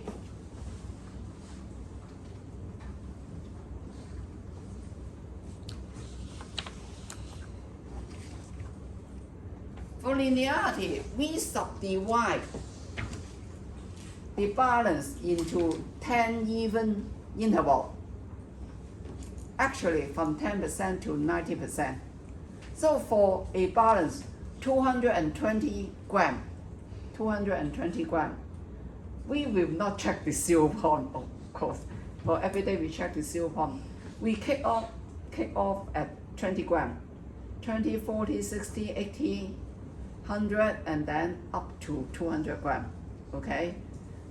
The usable range of a balance is 10 to 90% only, not the extreme low or the extreme high. So, for 20 gram, once again, we set the 0. We set the 0 point, and then we take a mass, known mass, around 20. 20 weigh once, and then we move the 20 with the 0 again, and then put back the 20. So we have 2 0 and 2 actual mass. So the measured mass will be the FH of M1, M2 minus the FH of E7 and Z2, okay? If the certified mass is this one, then the correction will be certified mass minus the measured mass, okay? That means you should add a further 0.0009 to the measured mass in order to get the actual mass. So the second one, 40 gram, also do the same. Then we have another correction. Now the correction is negative 0.00510, okay? When there is an increase in mass, the correction is usually larger. For a 4-digit balance, normally the correction is around 0.2 or 0.3 mg, absolute value. Maybe negative, maybe positive. And you may be aware that throughout the whole range, whole linearity range, sometimes positive, sometimes negative. That you can't see a absolute trend that it is increasing or decreasing, okay? So this is the actual check of accuracy against the performance of the scale of your balance. According to calibration, when you use the balance, you should add correction factor. But we never do that. Internationally, we don't apply any correction factor to our weight, So what will be the conclusion? We will put this into the uncertainty. So I'm not sure how you deal with the mass during your uncertainty course. There are many approaches. All the approach have its own drawback. Okay, I can only say that. And it is quite funny. In mainland, when you look at their calibration certificate, the information is a little bit different from that in Hong Kong. In Hong Kong, we follow the NIMA, that means the Australia practice. Apart from uncertainty at each linear range, at each scale, we also calculate one additional value. That is LOP. LOP is limit of performance. What is the meaning of limit of performance?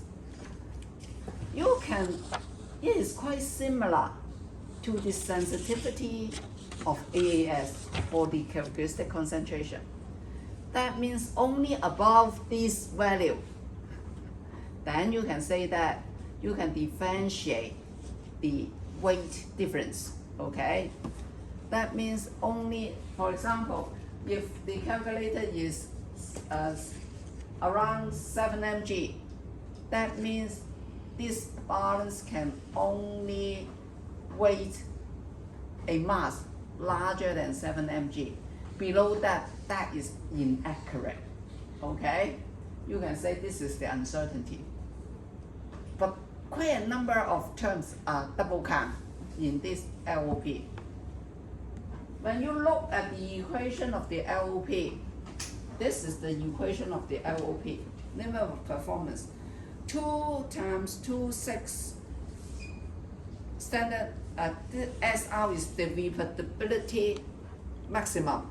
Because you are doing free range, take the maximum. Free range, the range that gives you a maximum repeatability, then you take that one. That means that is the maximum error, okay, for repeatability. Then plus the absolute C maximum. What is the meaning of absolute C maximum? We have a list of correction. The one gives you the absolute value, the maximum, that is the error. C maximum is actually the error of your balance, okay? So, taking these two, then this is the C maximum, because this is larger than that, okay? And then another term is the uncertainty at its C maximum, for example, 0.5. So, the reason I say that this is a double count, because when you calculate the C maximum, it will take into account the resolution, take into account the repeatability and uncertainty of your standard mass, the drift of your standard mass. So the double count one is the repeatability, because you count in the uncertainty and also you count it here, okay? So there is some double count. Basically, you can say that that is the maximum error of your balance. Maximum error. Taking into fluctuation of the reading, the first one, and the second one is the absolute difference, okay? So this is a rectangular distribution. If you take LOP as the uncertainty of the weight, then this is rectangular distribution. And the uncertainty at the C maximum, taking into consideration the uncertainty of your standard mass and also the drift of your standard mass. So, balance is in these terms. So look back first, repeatability. So in this form you can say the standard deviation, the periods 1, the periods calculation, the criteria 1, criteria 2. You should compare with these two, okay? And then full calibration, once every 3 years. Linearity, meaning the departure from nominal value. That is the accuracy of your scale. We divide it into 10 positions. And then taking each scale, take 2 readings and calculate the correction, okay? And the next one is off center. This is a check, but not calibration.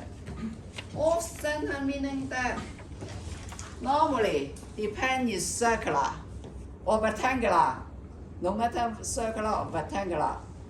Assuming if your sample is not put at the center of the pen, will there be any difference in the outcome in weight, okay?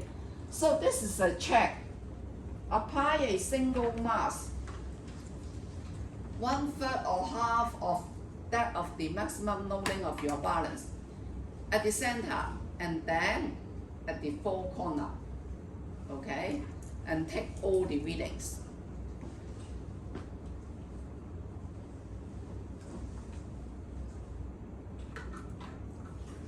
And see the maximum difference.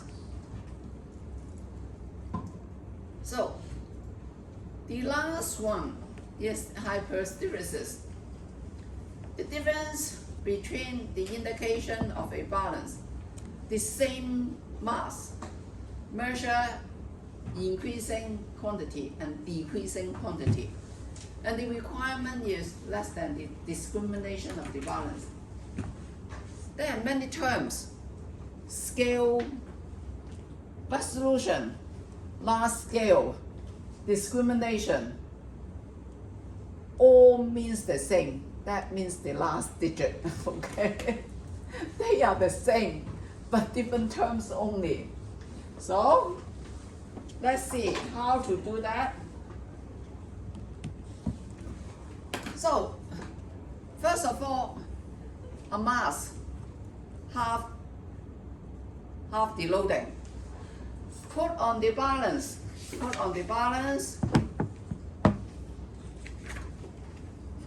Of course, 0 first. When every time you kick off the weighing, always set 0. Then put the weight on the balance. This is the first reading, P1. And then add another weight, similar weight as the first, put onto it, okay? Then go into the maximum range. And now remove that. Remove this one. Take the reading again. That will be Q1, okay? That will be the Q1.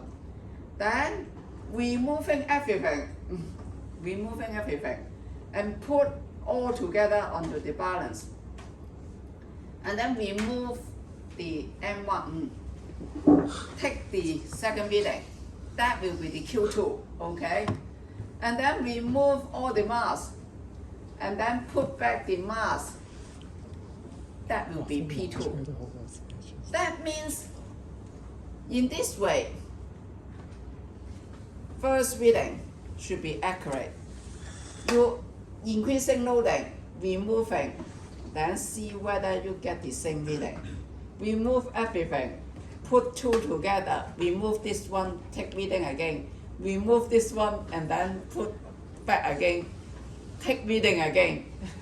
That is the meaning, okay? And repeat this another round.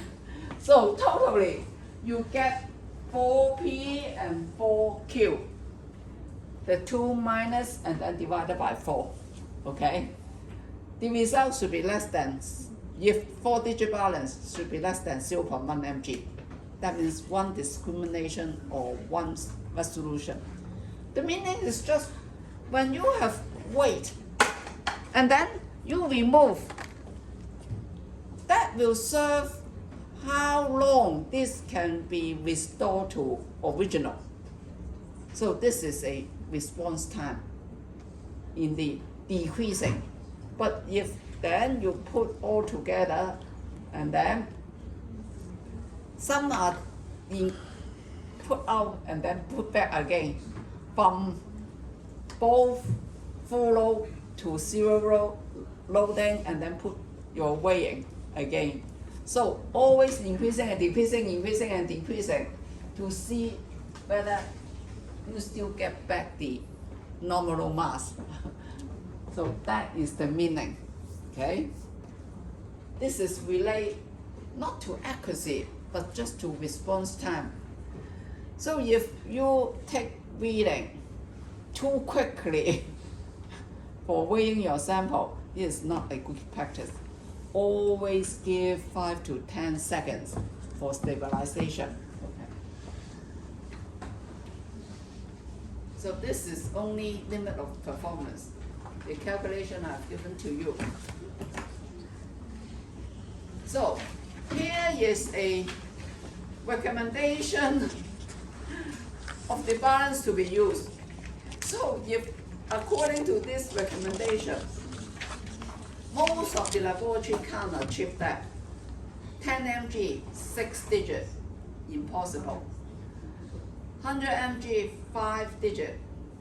Yes, lots of laboratory have 5-digit balance.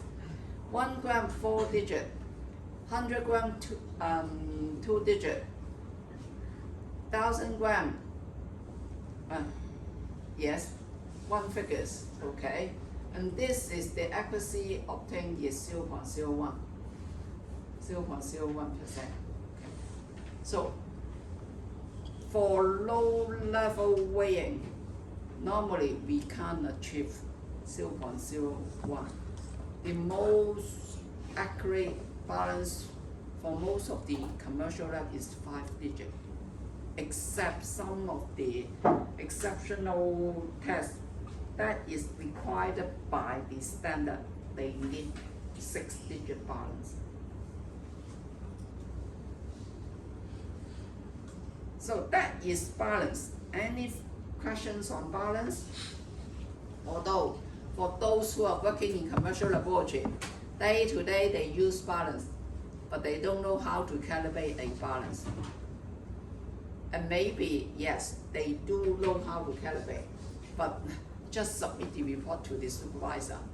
And the supervisor just sign the report without understand what is the reasons behind what we are checking for. Okay. So hoping that you are clear now, at least with balance. So the second will be volumetric fast. Volumetric fast include a number of apparatus: burette, pipette, graduate pipette, auto pipette, dispenser.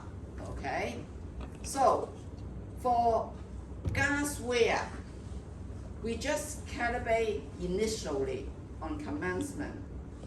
There are a number of standards you can follow.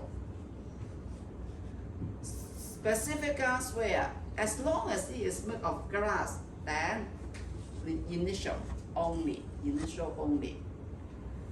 But for volumetric pipette or auto pipette, that is piston operated.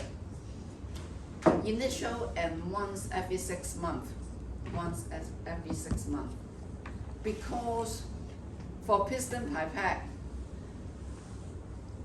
it is mechanical, okay? So the scale will change. So this has been extended. Previously it is 3 months, now it is 6 months. What is the equipment needed? Quite a number of laboratory staff doesn't know that there is requirement on the equipment. That is your balance. When we calibrate volumetric stuff, we use weight. We measure weight, but we don't measure the volume, okay? So if you want to measure a volume 10 microgram, what balance should you use? Here, it will give you the answer. A discrimination 1/10 of the weight equivalent of the limit of error of the apparatus to be tested. That means 5 ml pipette. The limit of error is 0.015 ml. 1 ml is 1 gram. 0.015, that is 15 mg, okay? 1/10 of 50 mg will give you 1 mg, around 1 mg. So you need to use a 3-digit balance. So if you want to calibrate auto pipette below 100 microgram, you need at least 5-digit balance, okay? If 10 microgram, maybe 6-digit balance. So there are, I think, three laboratories have been accredited for calibration of microbalance, from microliter to 10 microliter. They have 6-digit balance. Specific set of the balance. So you need to have a barometer for measuring the pressure, stopwatch, calibrated thermometer, and requirement regarding the uncertainty of this equipment are stated in different standards. The preparation stabilize the temperature. Whenever you use the balance, always keep the objects at the same temperature, same environment with the ballast for at least 1 hour, okay? The range should be 50 to 25 degrees Celsius. Here, it is specified that the humidity should be maintained at or above 45 degrees Celsius.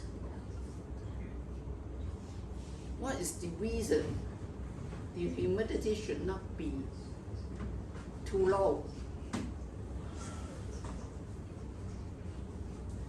We specify the relative humidity should be above 45%.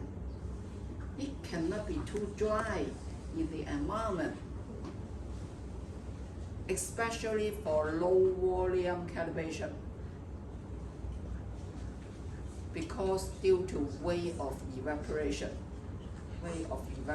of water. When the environment is too dry, there is evaporation of your water, so the weight will be different, okay? So the water, we use water to calibrate our gasware. Same environment also, 1 hour to keep equilibrium. So for pipette,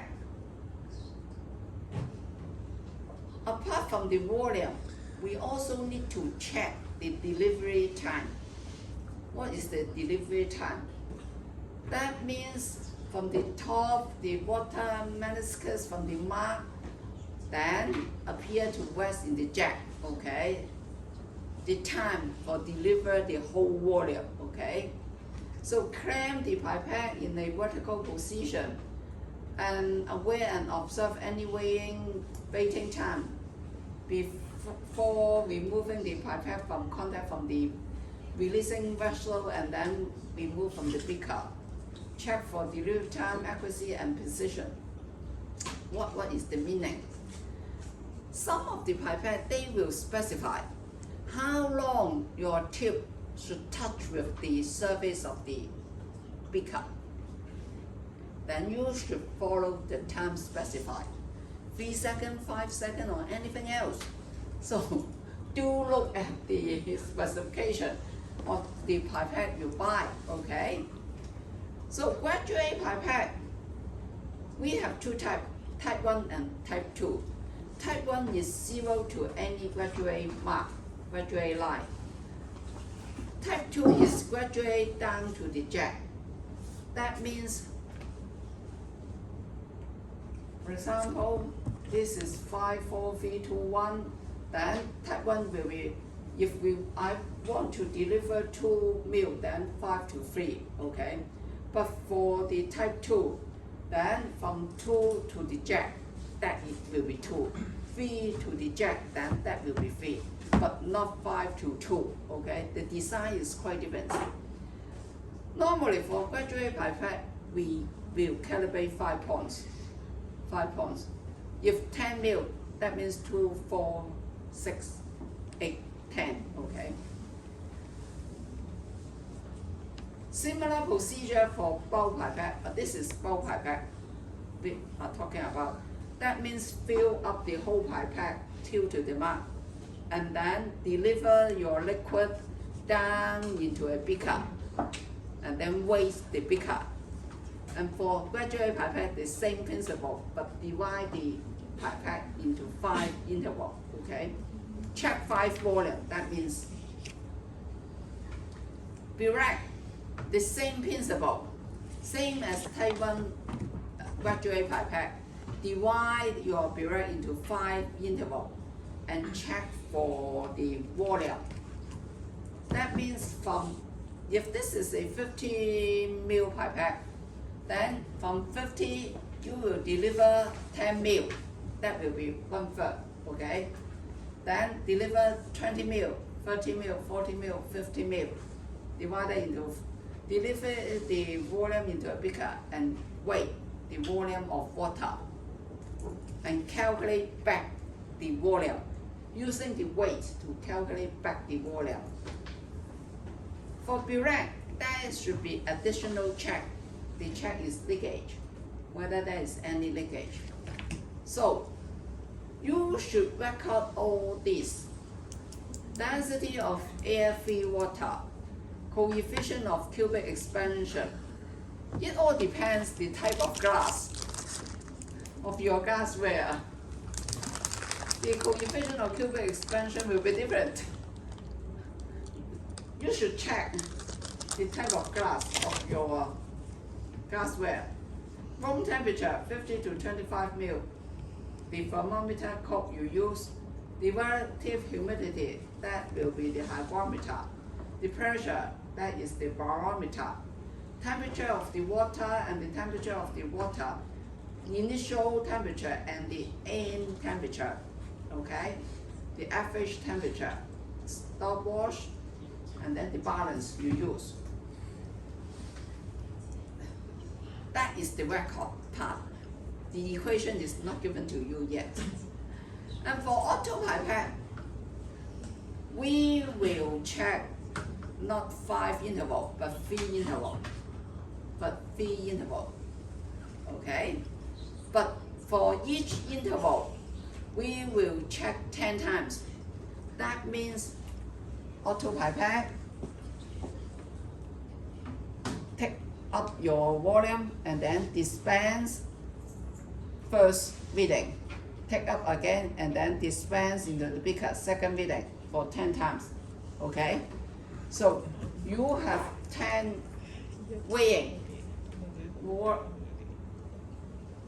10 weighing, either mg or gram, that will give you 10 readings. And then calculate the mean readings and also the standard deviation. And we can check against the table and convert the volume, convert the weight back into the volume again. Okay? So, and compare the result. The standard deviation, that is the coefficient of variance, and the deviation against the specification, and then to see whether the auto pipette can be used or not. That is accept or reject. So here comes, no, not yet. Volumetric fast. Basically, the practice is we should measure the volume of the volumetric glassware 3 times. Dry the fast first, then obtain the dry weight, and fill up the fast with distilled water within 1 cm. Let the fast until the water comes down, okay, and then slowly add to the meniscus, okay.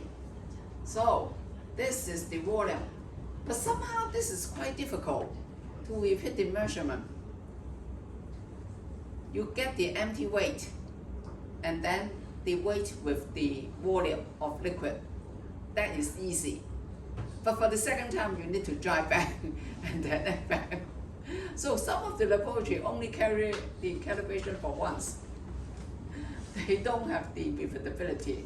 So the calibration is only once time. So for auto pipette and dispenser, just like the Type 1 graduate pipette, 6-month check interval.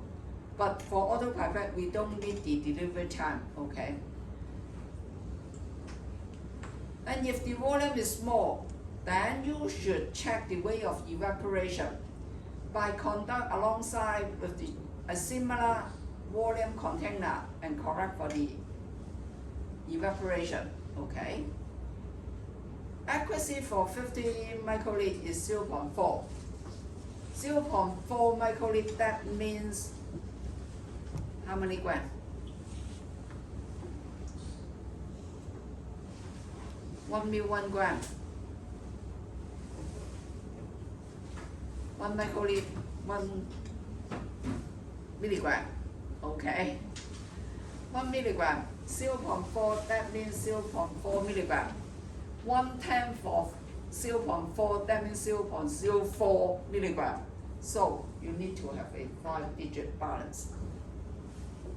That is how to select or If we encounter using a 4-digit balance for calibration of 50 microliter autopipette, then an NC will be given. Okay? Glass syringe. We need to use 5-digit balance. Do you know what is glass syringe? Just like the syringe, that will be used for delivery of organic solvent or organic reference material in making up the standard solution. Okay. So, difference of syringe before and after delivery of your volume, that will give you the mass of the liquid delivered out. So here is how to convert the weight into volume. Remember, when we say the volume, it always refers to the volume at 20. So 100 ml meaning 100 ml at 20 degrees Celsius. So the V20, we are calibrating, or actually we are not doing calibration. We just verify the volume. Once again, we don't correct for the volume. For balance and volumetric gas, we don't correct. We don't add any correction. So here, IL is the balance reading of beaker with water. IE is the empty beaker. That means the difference will be the mass of the liquid delivered out multiplied by 1 over density of water. Oh, that is question mark. Or PA is density of dry air. PW is density of air-free water at the test temperature. This can be checked against table. These density are given in the relevant standard, okay? And then this is the coefficient of cubic expansion of the material. So you need to check whether this is borosilicate or other or soda gas.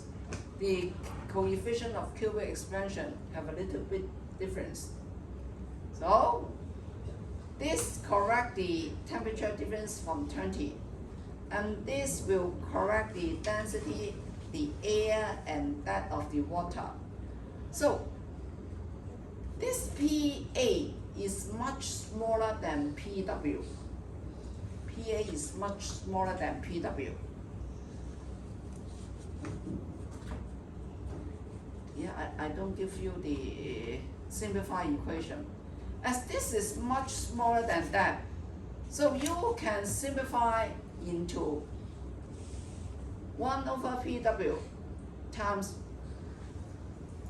this one, because PA over PW is basically very small.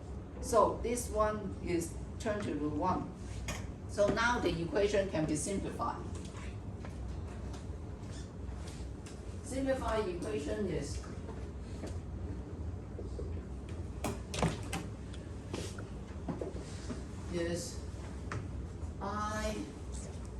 IL minus IE times 1 over W, density of water, then correct for the temperature also.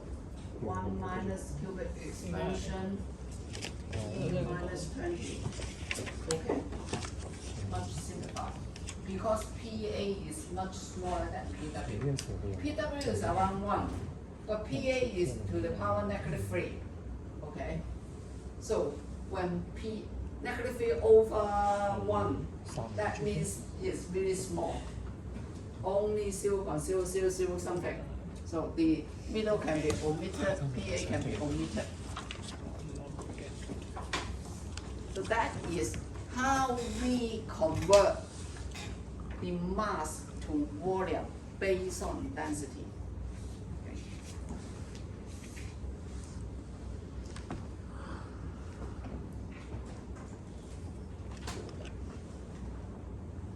But this is the specification for BRAC.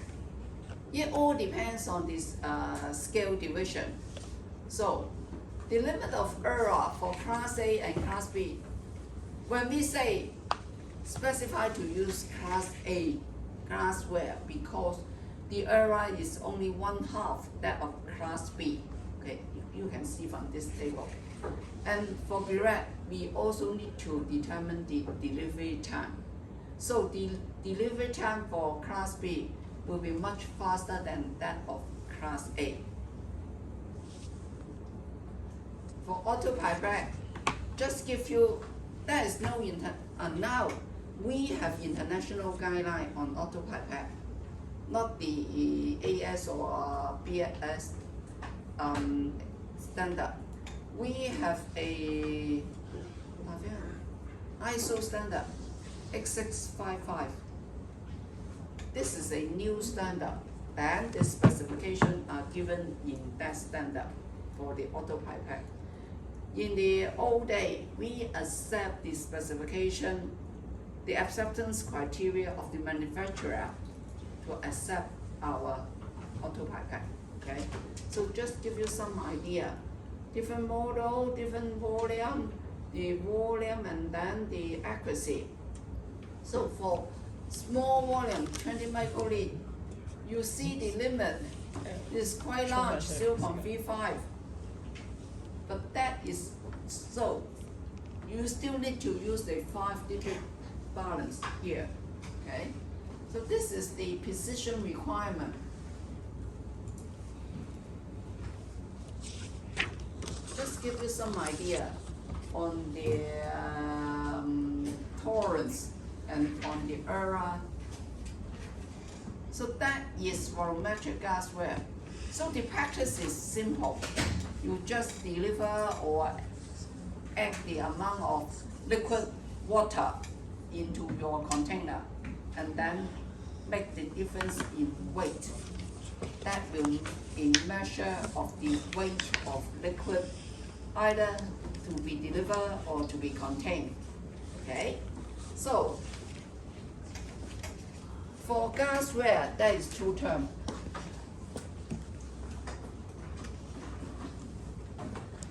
EX and IN.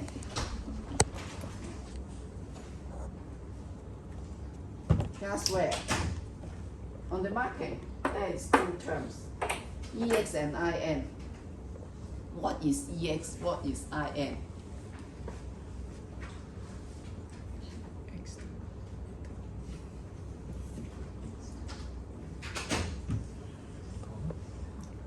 Pipette is EX, BRAC is EX. Volumetric gasware is IN. IN means to be contained. To be contained. You add water into the volumetric gasware. We don't deliver the liquid from the volumetric gasware. We can't use a volumetric gasware to measure 100 ml and then add to another container. That is not 100 ml.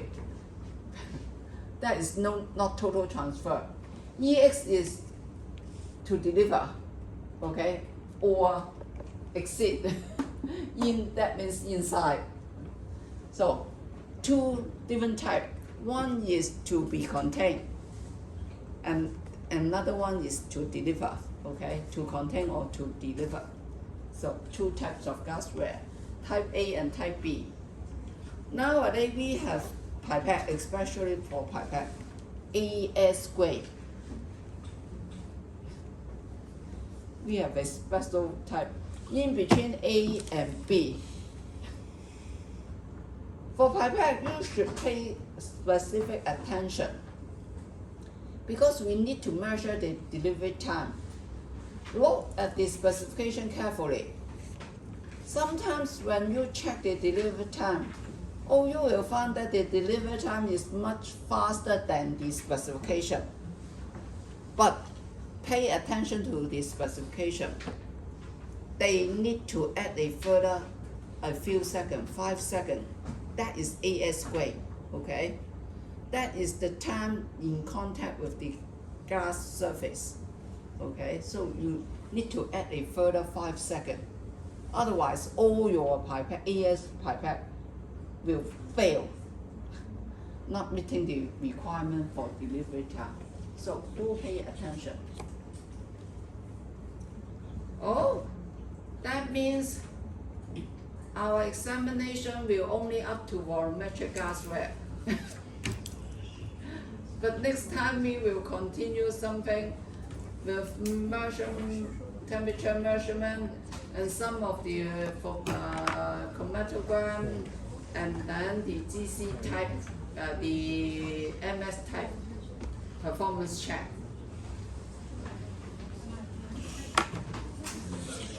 For these two, the balance and volumetric glassware, they are, you can say they are calibration.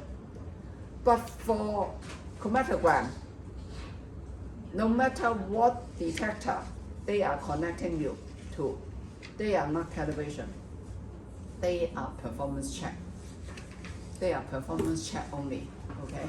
So I will pinpoint some of the common instruments and then talk about next lesson.